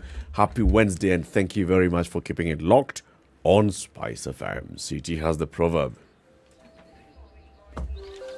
Good morning, boys and girls. The proverb of the day is brought to you by Aquafresh Fresh Gel. If the state is going to fall, it is from the belly. If the state is going to fall, yes, it will fall from the belly. Yes, this is belly up. everything is belly up. This is our final proverb from Namibia. Mm-hmm. Yes. Belly up. Belly up. Belly cause. From tomorrow, we move to the country of Zimbabwe. Okay. Yes. This hour. Brush your teeth twice a day with Aqua Fresh Gel, the secret to long-lasting fresh breath, strong teeth, and healthy gums. From the conversation with the ladies in from KEPSA and Kenya Daima, it's clear that, well, there are very many people and groups that are working and doing various things to promote and to champion peace around this election and various facets and aspects of peace. It's not just peace of, elections have been declared, politician is inciting people and saying, let's do this and the other. It's also just looking from the community level and what happens. And gender-based violence is one of those. Looking at the mental state of the people and making sure that there is that awareness that you check your mental state, that there is awareness that there is help that can be found. There's awareness that you can speak out and you can seek help. It's a big thing, City, isn't it? It's actually a big thing. The thing that I found remarkably pleasant is how it is an entire sector of the economy have understood a role that they play and have determined to extend that role beyond just the day-to-day business that they exist for, and to also look into issues that concern the citizenry of the country. And they've gone into great detail. I mean, if you just look at the sectors that are being represented and the details that have gone into it, you see, I was thinking, remember, if there are other alliances, like let's say, for instance, the various groupings that people have, the unions, the employee unions, under FKE, I'm calling them employee union because that's what it is really. I'm looking at the unions that that represent disciplines. Now, if they took a similar perspective towards contributing to ensuring that there's peace, you heard, for instance, let's take the medical fraternity. If the body that manages the affairs of this fraternity were doing something similar, tell me, how much do you think they'd be able to achieve given just the power and the might that they have? If, let's say, the body of accountants also decided that they also wanted to pursue a similar trajectory and wanted to see their contribution. If, let's say, the teachers' union and the teachers also said, look, we as teachers are also going to contribute towards a peaceful election, and this is what we are going to do. Can you imagine how much change we would actually see being effected? Because it looks like people sit back and expect some other people other than themselves to be able to put into place programs and processes that can bring about change. Somehow other people are supposed to do it. I dare say we in the media are playing our part. Oh, sure. I mean, look, I don't think we can. It may sound as though it's a foreign concept, but I don't think we can run away from the collective responsibility that lies on the shoulders of individuals, community, society, leaders, government, whatever it is. It is collective responsibility, but it lies on our shoulders in equal measure. That there's certain social ills, there's certain issues that is clearly something that is affecting the community at large. And it doesn't matter, but it touches on anything that you do. I think we've often downplayed the importance of this responsibility. And we often ask, well, what am I supposed to do? I'm just a little, pawn in this chess game. But not really. That there is something that everybody can do, no matter the position that you find yourself in, whether you're working or not, whether you are in employment or not, whether you're in government or not, whether you're in media or not. I mean, across board, I think oftentimes, and maybe unconsciously shirks that responsibility because we believe that the position that we are in is not potent enough to do something about it. And I think if you have a mind shift, then you have an action shift as well. That's very true. And it's a lot of work that's being done. It's a lot of work that's, concerted effort that's being put in place by various actors, right? Other conversations that we've had this morning, and maybe we can just revisit them, is this issue of no cheap unga yet, as millers are seeking assurance on payments.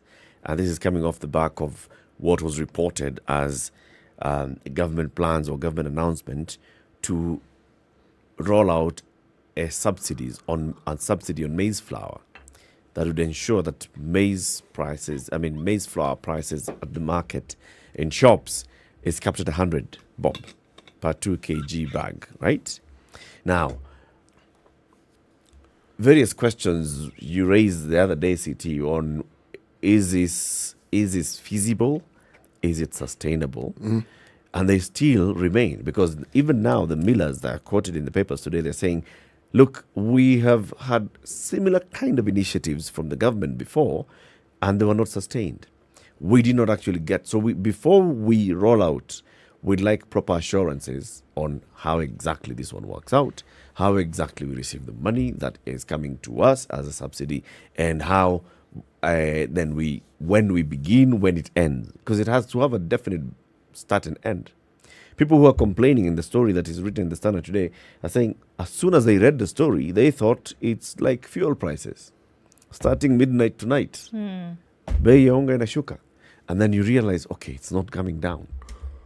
So what is it exposing? It is exposing a lack of communication by government, or is it exposing a lack of understanding by the consumers, or is it a lack of understanding by the millers? Yeah. Eric, you mentioned the fuel sector. Remember, not too long ago, we had a problem that was referred to as a crisis with regards to fuel availability in the country. And when discussions were had and we brought the CEO of EPRA and we brought individuals who understand this sector well, we got to understand the details of what was happening. But at the heart of these complaints were people who were involved in that industry arguing about one little thing. It was the matter of these subsidies that the government is supposed to forward to them. And there was also the little matter of delays of these said subsidies. And also with the delayed subsidies, there was a certain mention or a whisper of the uncertainty as to when these might be settled. But it existed. Now, we are talking about the same thing again today. Not an unwillingness by the sector of millers to support the government initiative, no. But they're asking, folks, we get it. We also live in this country. Assurances. We've had assurances before, so let's talk about new assurances. How then will we ring fence these assurances with some guarantees? What do we need to have? Now, if you ask me, you brought in a point that I had not considered, and it makes perfect sense. Government is working on a program. Some politician gets away from it. It's suddenly politicized. And yet, everything that was required for it to work had not been put in place. But the discussion has begun because it touches a very sensitive issue. So now a different discussion takes place as to it's a political ploy. And it moves away from the essence that if the price of flour is reduced, it doesn't matter whether it's a ploy or not, it has been reduced. But when there's a discussion about a reduction, then there is no reduction. Now, that discussion now suddenly starts going really, really south. Because then the question is, so what exactly are you telling us? So what had been doubt now starts moving very slowly but very, very purposely towards mistrust. Saying, oh, so they're playing with us, are they? They're playing. And yet, there may have been a very good plan in place to ensure that this actually happens. You know, if you look at the fuel subsidy, right? Okay, so they call it subsidy, and we are paying it forward. It's money coming from a kitty that we've all contributed, right? Yes, we have. If you look at that, the way that is working out is you as oil marketing company get the product from the depot, sell. This is your margin, predetermined margin. Forgo this margin, come to the government and produce an invoice, and then the government will give you the money. Reimburse you for this margin. There have been delays and delays and delays on release of this money. In the particular case of maize, it would definitely have to work in a different way. It can't be you go sell. It's not an ongoing process. And at the end of the month, you come and tell us how many bags of maize or how many kilos of maize flour you've sold in the market, and then bill us, and we will reimburse according to the number of bags sold in the market. Possibly that. But the millers would have to look at this and feel, where? This is basically telling us that we sell and then the government will be coming to reimburse 90 days, 120 days, or 6 months down the road. And they're saying no. And they cannot run with that. However, to be very clear, the government had not announced this officially. No, they haven't. No, they hadn't. The government has not said officially that there's a subsidy. No, they haven't. It is somewhere, leakage, gone out there. It's Contract created scene. expectations in the public domain, maybe politicized, maybe not. Is it sustainable? That's a question. Is this thing really feasible and sustainable? Well, if you hear what is coming from the millers at this point, saying, okay, well, this might be all right. It could be something like that. But this is not the first time that we've been in such a situation. We're looking at 5 years ago when a similar announcement, where a similar agreement as it would have been reached. And we're in 2022 where payments from such a subsidy have not yet been made. So, of course, they're going to temper this with the kind of caution which I also feel the Agriculture Ministry should have done as well. To say that, all right, if this word has come out, we need to preempt a possible catastrophe by also coming out and saying, look here, guys, we're having a conversation. Have we reached anywhere? Not yet.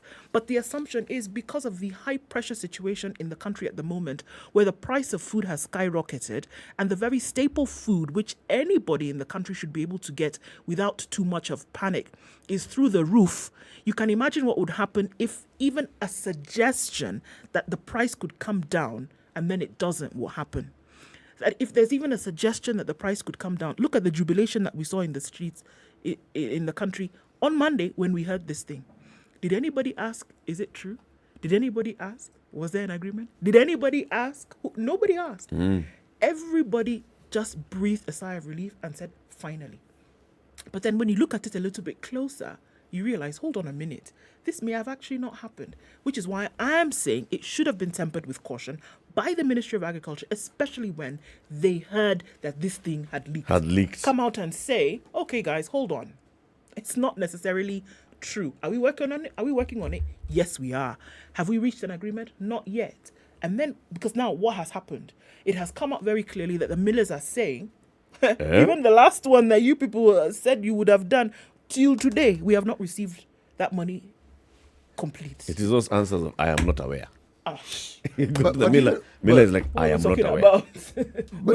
So until that happens, 250 shillings, my friend. That's where we are. have to keep eating this unga at 250 bob. Yeah. You know, if you look at the discussion we're having today, which is at the back of the nation, with regards to the Ministry of Health, 85 billion expenditure, etc., etc., etc. You know, it isn't the case of the left hand not knowing what the right hand is doing. It's the left hand colluding with the right hand to give the impression that it doesn't know what the left hand is doing. I'll explain why I'm saying what I'm saying. If you look at the way government works, the likelihood that the government authorized expenditure for this matter in the past and the funds were even put aside, the question I would be asking is, where did the money go to? Yes. That's the question I would ask. Not whether the government kept its promise. No. Where did the money go to? Okay? Because somebody somewhere must have figured, anyway, even if this money doesn't go to the millers, so what's going to happen?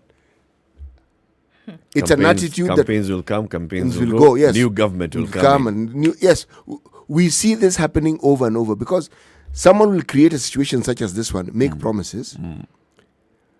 Money will be planned for, will be budgeted, will be set aside. That money just doesn't get to where it was supposed to go. If you're talking about a situation in the Ministry of Education, what do you think happens in other ministries within the government? Money is scheduled to go to some place in a certain way. It doesn't, but it's there, and yet it is expended. And then the Auditor General comes along and asks, but this money... There was money here. Yes. And everybody's shocked. Yes. And the people who are shocked are the people who are involved in that particular process.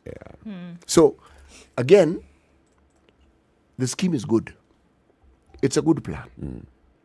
It's listening. This is a clear indication of you've heard what the people are saying and you've decided to do something about it, isn't it? Indeed. Yeah. But then, again... But isn't that the bane of the existence then of... It's usually at the implementation that you run into the bottleneck. that you say, okay, it's a good plan. It's obvious that it is needed for us to do something about this situation. Yes. I mean, look, it doesn't matter where you are, that the staple food of any nation should not be difficult to get. Doesn't matter where on the social strata you reside. That the staple food of any country should be easily accessible, affordable for anybody, your poorest to your richest, right? Mm-hmm.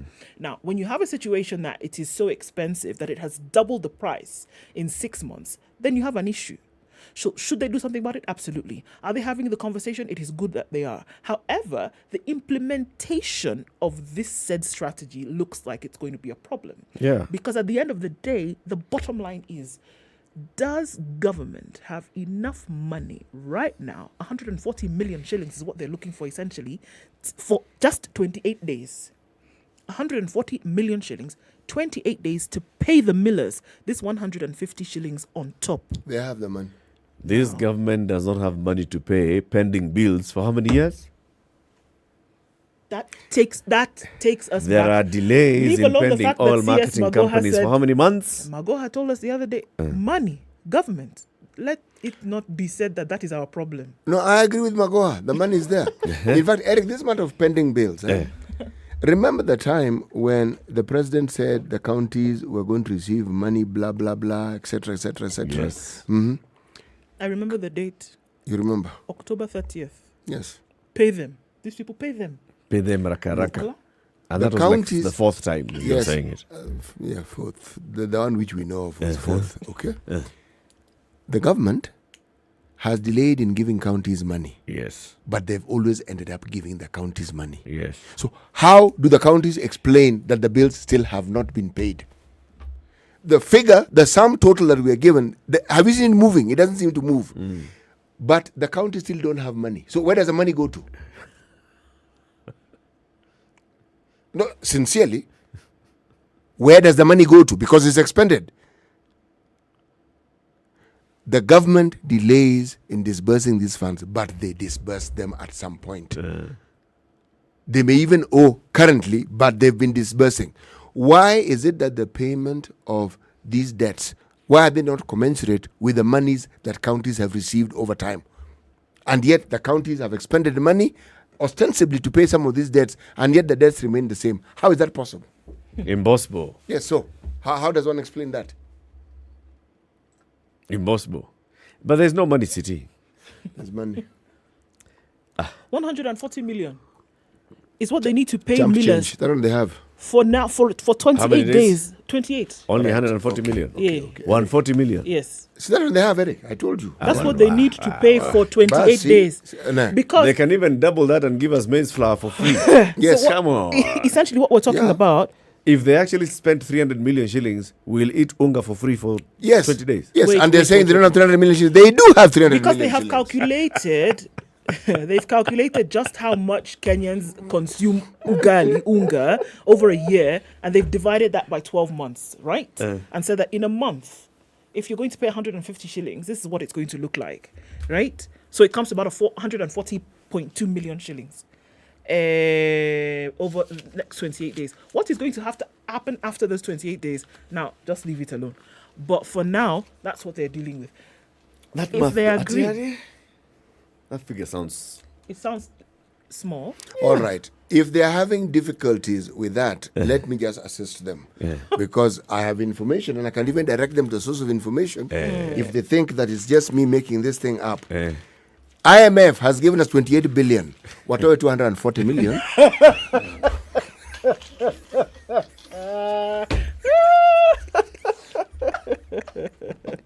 You too. It's not a complicated thing. 28B.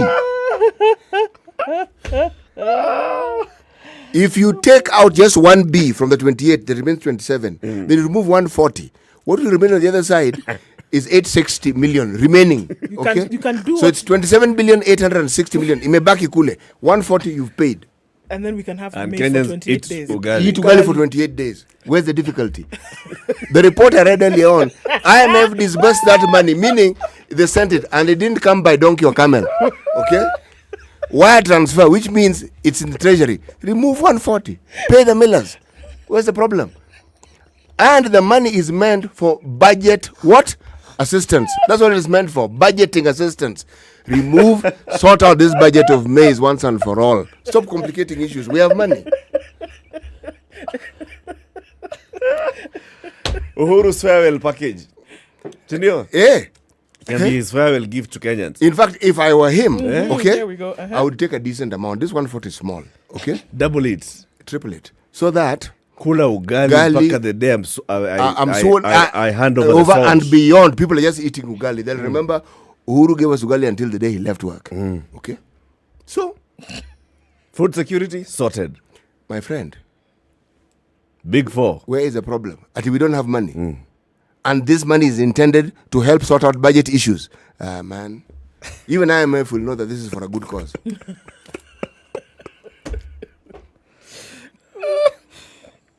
Let's just take a break. Yeah, please. Aye, Kiaki, let's Pocket by Mozilla. Tell us about it. So you know the way how CT has left to change for the government. You can also put your things away, guys, as you're looking at reading things during the day. Pocket by Mozilla allows you to store away your content so you can have a look at it later. That podcast you want to listen to, that song that has just, made the hits, or those articles that you want to read later. It's also a great place where Kenyan content creators are putting up good stuff for you to have a look at in the future. Pocket by Mozilla. You can download it on Google Play Store or Apple App Store and have it at the click of a button. 9:30. Good morning. This is the Situation Room, the only way to start your day. Do you sometimes come across all this interesting and amazing content online, and before you know it, you're 10 tabs in?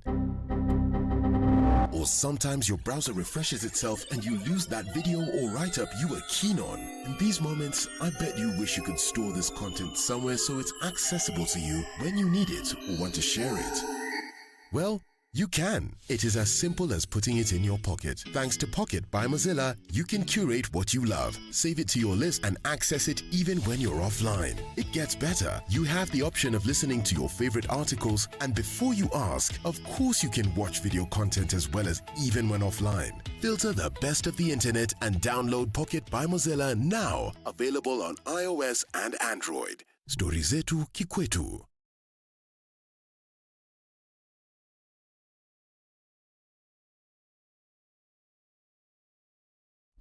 Classic soul, R&B, Cloud cover in smooth Nairobi jazz, at 16. We'll see highs neo-soul, of 20 and lows of 14. nostalgic At 16, it's sunny in Nakuru, highs of You're 24. listening to We'll see highs of Spice 20 FM. in a rainy Nyeri at 16, and it's partly sunny at 15 in Eldoret, highs of 21 and lows of 13. The rain keeps coming down in Mombasa at 22. We'll see highs of 27, and we'll see highs of 27 as well in a rainy Malindi at 25. Mostly cloudy conditions at 20 in Kisumu. We'll see highs of 26 in Kakamega, where it's cloudy at 20. 24, and the sun is up now in Kampala, and we'll see highs of 27. 29 will be the high in a mostly sunny Dar es Salaam at 24. 10 degrees and raining in Johannesburg, highs of 13 and lows of 8. And it's mostly cloudy at 24 in Lagos. We'll see highs of 29 and lows of 24. Mostly cloudy conditions at 22 in Kinshasa, highs of 29. And looking into Beijing, it's 33 and sunny going into early evening Wednesday, highs of 34 today. Rain showers cool things off in Paris, highs of 27. And 28 will be the high in a mostly cloudy London. It's 27 degrees and clear still Tuesday night in New York. Coming into Wednesday, we'll see highs of 33 and lows of 25.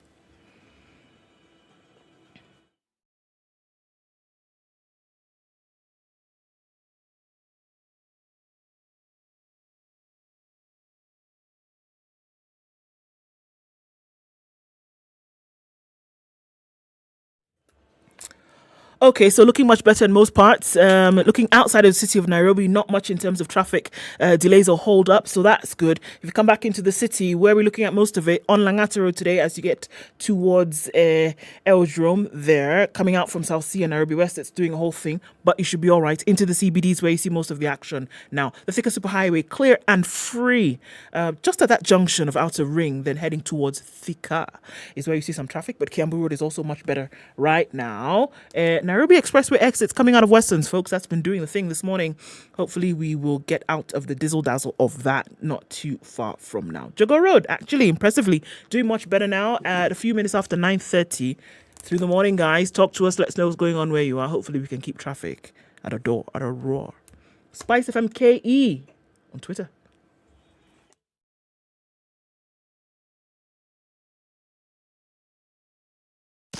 Business news with Spice FM. I'm Dennis Aseto.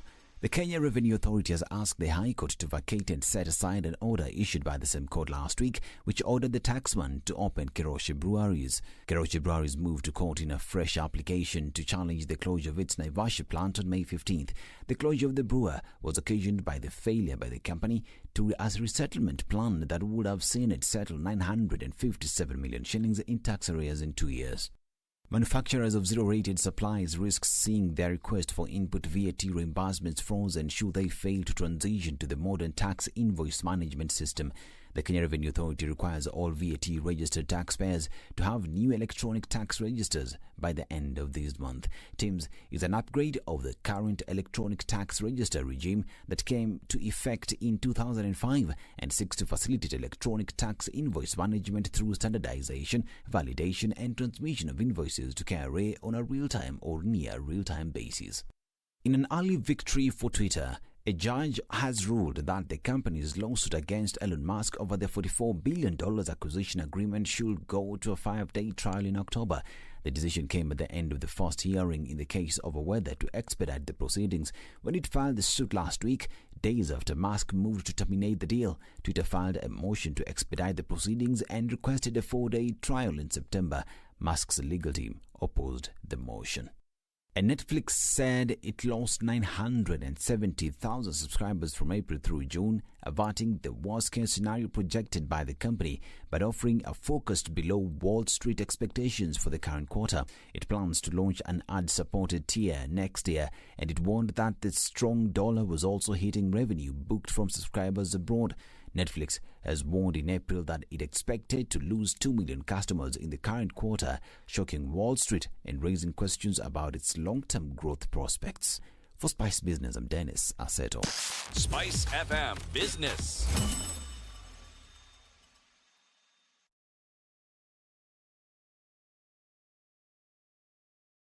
Mature, intelligent talk every morning. Spice up yourself. Okay, 25 to 10. So let's wait for CS Peter Munya, who's been promised to continue serving as CS even after the election. To do, if Raila wins, there has to be a big rider. If Raila wins, to come out and clear the air on this issue of unga subsidy. He hasn't said anything. Nobody in the Ministry of Agriculture has said anything. Nobody in the National Treasury has said anything. So let's wait for them. Sawa. Let's talk about this one. The Council of Governors has sent a petition, and they're saying that exiting governors, particularly the two-term governors, those who have served for the last 2 terms, they'll never be governor of their county or any other county in the Republic of Kenya again. They have served as governors. So they're saying, now that we're going home, give us a pension. The same way you give a retiring president a pension. President Uhuru Kenyatta is going home. He will receive a pension, and he'll be getting monthly payments. He will get a one-off payment. The state will employ and maintain payment for a permanent personal assistant. PA. The state will also provide security for him in all his homes for the rest of his life. The state will also provide vehicles and drivers for the retiring president. Essentially, he'll have a secretariat. He will have a secretariat yes. for the rest of his life. Yes. He'll also have medical for the rest of his what? Life. His life. This is the chief executive and head of state of the country. Now, the other 47 chief executives, heads of the counties, are also saying, as we go home, we would like to get a pension. And what they're asking for is they'd like to get a monthly pension of 739,000 shillings, 200, coming into their account every 30 days. 739,000 for the rest of their lives. For the rest of their lives. And as they go home, they also get a one-off payment equivalent to a lump sum of 1 year's pay. Okay? This is 739,000 times 12. Marawan, whoop, account, deal now. They also want the Kenyan people to buy for them and to maintain a 3,000cc four-wheel drive vehicle. And of course, after every 4 years, you sell that one, you bring a new one. You know, maintain upgrade. means go to the fuel station, Go to the maintenance place, whoop, do the thing. Drive in, drive out. Okay? Insurance paid. Kila kitu in that car. Ikikaa miaka 4, hii gari imezeeka bwana. Sell. Buy a new one. Not import from, I don't know, Jap, you what. No, please. No. Go to the dealer, buy 0 mileage vehicle. Is a existing governor.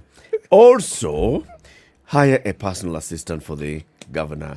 Hire a driver for the vehicle and give the governor medical cover that can cater for their local and overseas treatment. Shida iko wapi? Kuna shida? There's president being said by the president. Right? The question that we want you to call in and tell us, 0719-012-600. Do these exiting two-term governors deserve a lifetime pension? They will never be governors again. Hope so. Unless there is a change of the constitution. Okay? Never be governors again. They can become president. They can become ministers. They can become MCAs if they want. They can become MPs if they want. Governor Kivuta Kibwana wants to become senator. You see? They can become all those things. But those ones that decide, okay, I have served my country. I've served my people of this county. And I am now not going back into politics. Can they be given kakitu? Kakiru. 0719-012-600. City, you say absolutely. Definitively no. Absolutely no. And that's just because you're mean with your money. The one that he has been pumping since, what did they do with it? Huh? The money that he has been given all these years. So it paid the salary. Is it okay now? No, you've already paid them. So what again do you want? It's pension. More. No, please. It's okay. It paid their salary. They worked. You know, the whole thinking behind the pension. Two-term governor means they worked and they have finished. At the end of the first 5-year term, you actually felt that this person is doing so well. It's he. There's no she. Eric, this governor has done so well that he deserves a second term, and you gave him a second term. That's the point. We are counting them. Ali Hassan Joho. Let's go. Mvuria, Joho, Amason Kingi, right? Tumemaliza na Coast Round, wamefanya 2 terms. Okay. Tuende wapi? Eastern. Tuko na Kivuta Kibwana. Yes. Alfred Mutua. Yes. Tumemalizana na hao. Hapo. Tuende wapi? Kuja Kajiado. Narok, yes. Narok tuende kwa Tunai. Amefanya 2. Malisana na yeye. Tuende wapi? Kajiado amefanya 2 moja. Huyo ni moja. Tuachane nayo. Tuende Kisii hapo neighboring. Yes. Ongwae. Amefanya 2. Patia yeye pension. Yes. Crossover. Migori. Amefanya ngapi? Bado 2. Patia yeye. Okay, Homa Bay. Amefanya ngapi? Awiti 2. Patia yeye. Yes. Migori tumefanya. Then we move to Siaya because Kisumu ni moja tu. Siaya Rasanga. Amefanya ngapi? 2. Patia yeye pension. Yes. Twende. Kakamega. Oparanya. Ngapi? 2. Patia pension. Okay. Busia. Ojamong. Amefanya ngapi? 2. Patia pension. Okay. Twende Turkana. Nanok. 2. Pension. Okay. West Pokot. Lunyangapua amefanya moja. Okay. Twende Elgeyo Marakwet. Not Elgeyo. Yes, Elgeyo Marakwet. Amefanya ngapi? 2. Patia pension. Yes. Eldoret naitwa Wasingishu. Amefanya ngapi? Mandago. 2. Pension. Yes. Trans Nzoia. 2. Patia pension. Okay. Why don't we move into Central Kenya? Yeah. Mwangi of milk. Yes. Mwangi of milk. The son. Mama na baba. 2. Yes. 2. Okay. Yes. Yandarua? He's the only one in Central. Where democracy reigns. Yes. Embu. Yes. 2. Meru. Meru hakuna. Tarakanisi 1. Isiolo same. Up until wherever it is 1. As you go to Laikipia 1. Yes, it's 1. So there are not many. We have reached we're not even at 20 yet. Even if it is 1. Nairobi nil. Omo, if you like, be -1. Yeah. No. Something, Eric. If you look at the very concept of a pension, it's actually a reward system. somebody has worked diligently, hopefully, faithfully for a number of years, even if it is mediocre, but the faithfulness is the number of years you've worked. Yes. A percentage of what it is that you are earning is put aside and it is paid to you when you are now no longer working with that institution. It's understandable. Yep. Right? Now, they didn't envision these colossal sums that people are now earning. Because these figures, when you talk about them, they are mind-boggling. How do you explain a situation where you want to pay someone that amount of money when there's a debate of whether we can actually afford to give those who need the money 6,000 shillings? The same country. Yes. And you're having that same debate in the same country about this. And yet, it is not as though they're destitute. No. These people have been working. They've been employed. Thank you. The reward was, you did well the first time. Go a second term. Yes. If you did not volunteer your time. You did not volunteer your resources. You did not volunteer a living space. You were paid for it. You got the perks. You got the everything. You got the benefits to do a job which they did not ask you to do. You came and said, please. No, sorry, please. Let me ask. This election that we're talking about, should be governors are elected. They are elected. They go to the people, they say, Una, I beg, I can do this job. Give me, I want to do for you. Then Kenyans look, they say, actually, this one, I think you can do it. Let me give you my vote. We do, we enter. So now your vote essentially says, get into the office. As you're doing this job, on a monthly basis, we will do 1, 2, 3. We will give you as compensation for this job that you're doing. They didn't force you. They didn't tie your leg. They didn't tie your mouth. You said you want to do it. You know all those things that they're saying that they want when they retire? They pay you. You get them You when have you're, been getting get them when you you're were governor. working. Yes. If you thought it was that important, why didn't you plan to have it after you stopped working? Secondly, when you got into the second term, you knew that was your last run in the rodeo. Yes. You knew. You Yes. knew now. If you saw that it was so difficult and you did not want to, Shibi would have left it. Finish the work, pack it up, and move. This thing of because I've done, what is it? This thing that because I've worked and I've done, you should then compensate me. Why? Why? Let's hear from Brian. Brian, in Mombasa. Good morning. Yes. Good morning. Do the exiting two-term governors deserve a pension? Hapa ndo sasa state nafsa inaingilia Maize. Hapa sasa ni mwananchi ataumia, manake ukiangalia governors wenyewe bado very still young, so meaning kama ni kulipwa kila mwezi mpaka kila mwaka, yani watu watalipwa mpaka tuseme like 30 years from now. Hapa sasa mwananchi ataumia, na walipokuwa kwenye companies watu wameiba, they have looted a lot from mwananchi, so they have a lot of money, they have invested, bado watachukua tenders za county, they have made, yani wametengeneza sources za kuwatengenezea pesa vizuri kabisa until they die. Wameemploy watoto wao, wamefanya everything, no? So they don't deserve it, in short. They deserve it at all. Thank you, Brian. Papa in Nakuru. Yes, Eric. Good morning. Morning to you and the rest. The rest are also fine, and the rest greet you. Yeah, thank you so much. I applaud the greetings. Now, I would support, but only for those who are clean. Those who have not looted, those who have made less trips to abroad to do the so-called benchmarkings, those who have not really exhausted or really misused the county funds. I think those kinds should be given that package to enjoy. For example, my governor in Nakuru, Nyanjui, as clean as cotton. That one should deserve that. It goes for the second one, yes. He's doing a great job here. I'm so not how do you for him, but identify those that are clean? Job is clean. We have the bodies, we have the institutions. It's only that they're being misused at times, but you have the DCI, we have the EACC. They know who is clean and who is not clean. They know. It's only that sometimes political patronage, maybe those kind of things. But cleanliness, Papa, yes, is determined by the courts, not DCI. By the courts. No, it's the courts. Those who are exiting have not been found guilty by courts, so they are clean then. But you have allegations, like now in my county back in Migori, back in Homa Bay, back in Siaya, it's normal. Back in Busia, it's normal. All the outgoing governors, they have done 1, 2, 3, which is not right. Yeah? Yes. So it's the public domain. We don't need police to tell us. Okay. Yeah. Okay. Thank you. Thank you, Papa. 0719-012-600. Do exiting two-term governors deserve a lifetime pension? They have written a petition. They want to be paid.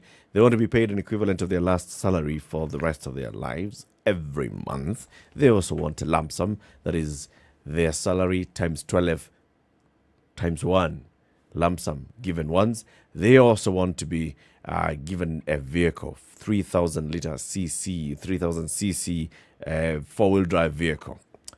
Showroom, renewed every 4 years, with a driver who is paid by the taxpayer, with a PA who is paid by the taxpayer, and medical cover for local and international treatment, paid by the taxpayer. As kurudishia mkono bwana kwa kazi mzuri aliyotenda, ukampatia kura mara mbili as governor. The pay and the perks that came with that particular position were reward enough.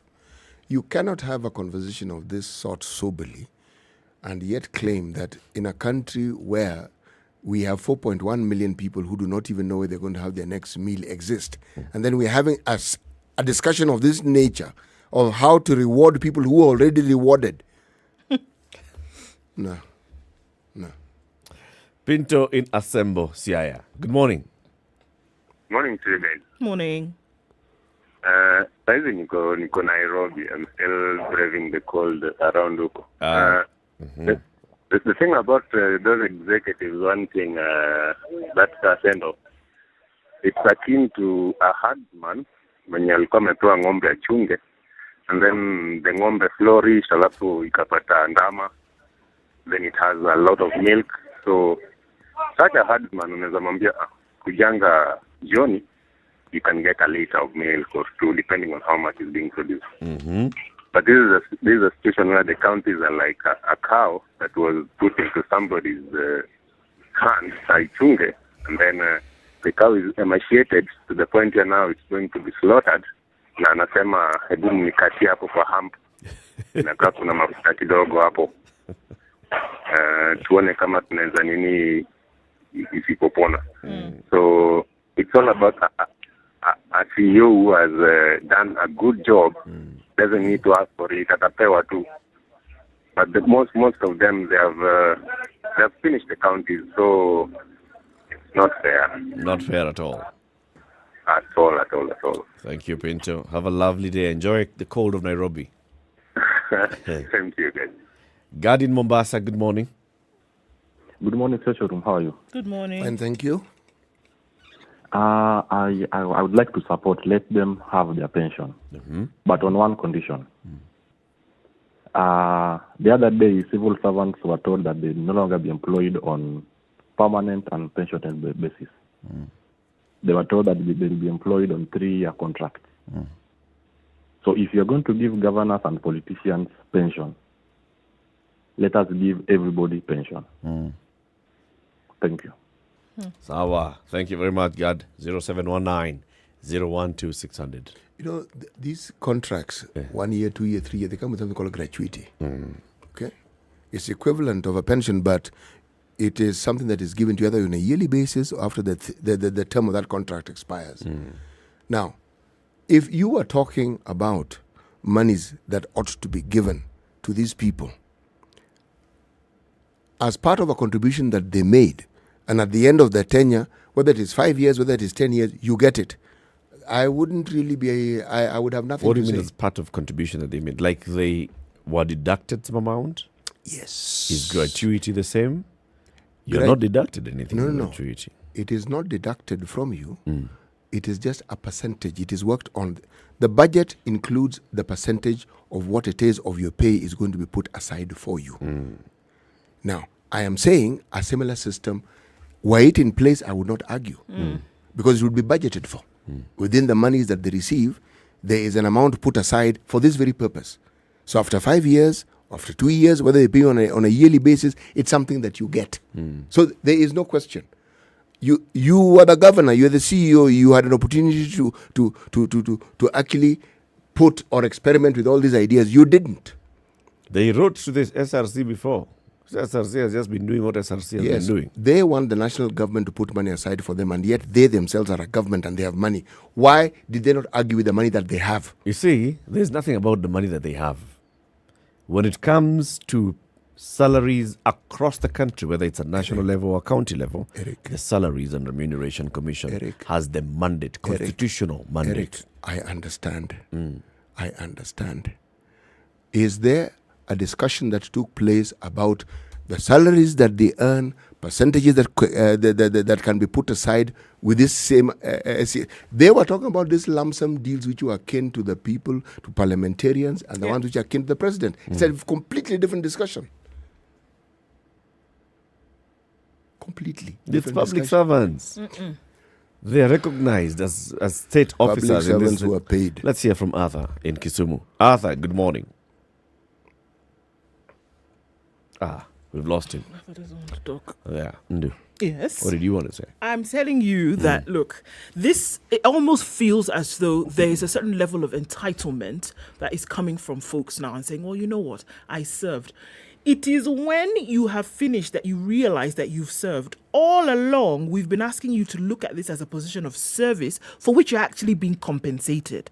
But usually it's Lord and Master that comes out when these terms are being served. In most cases, unfortunately.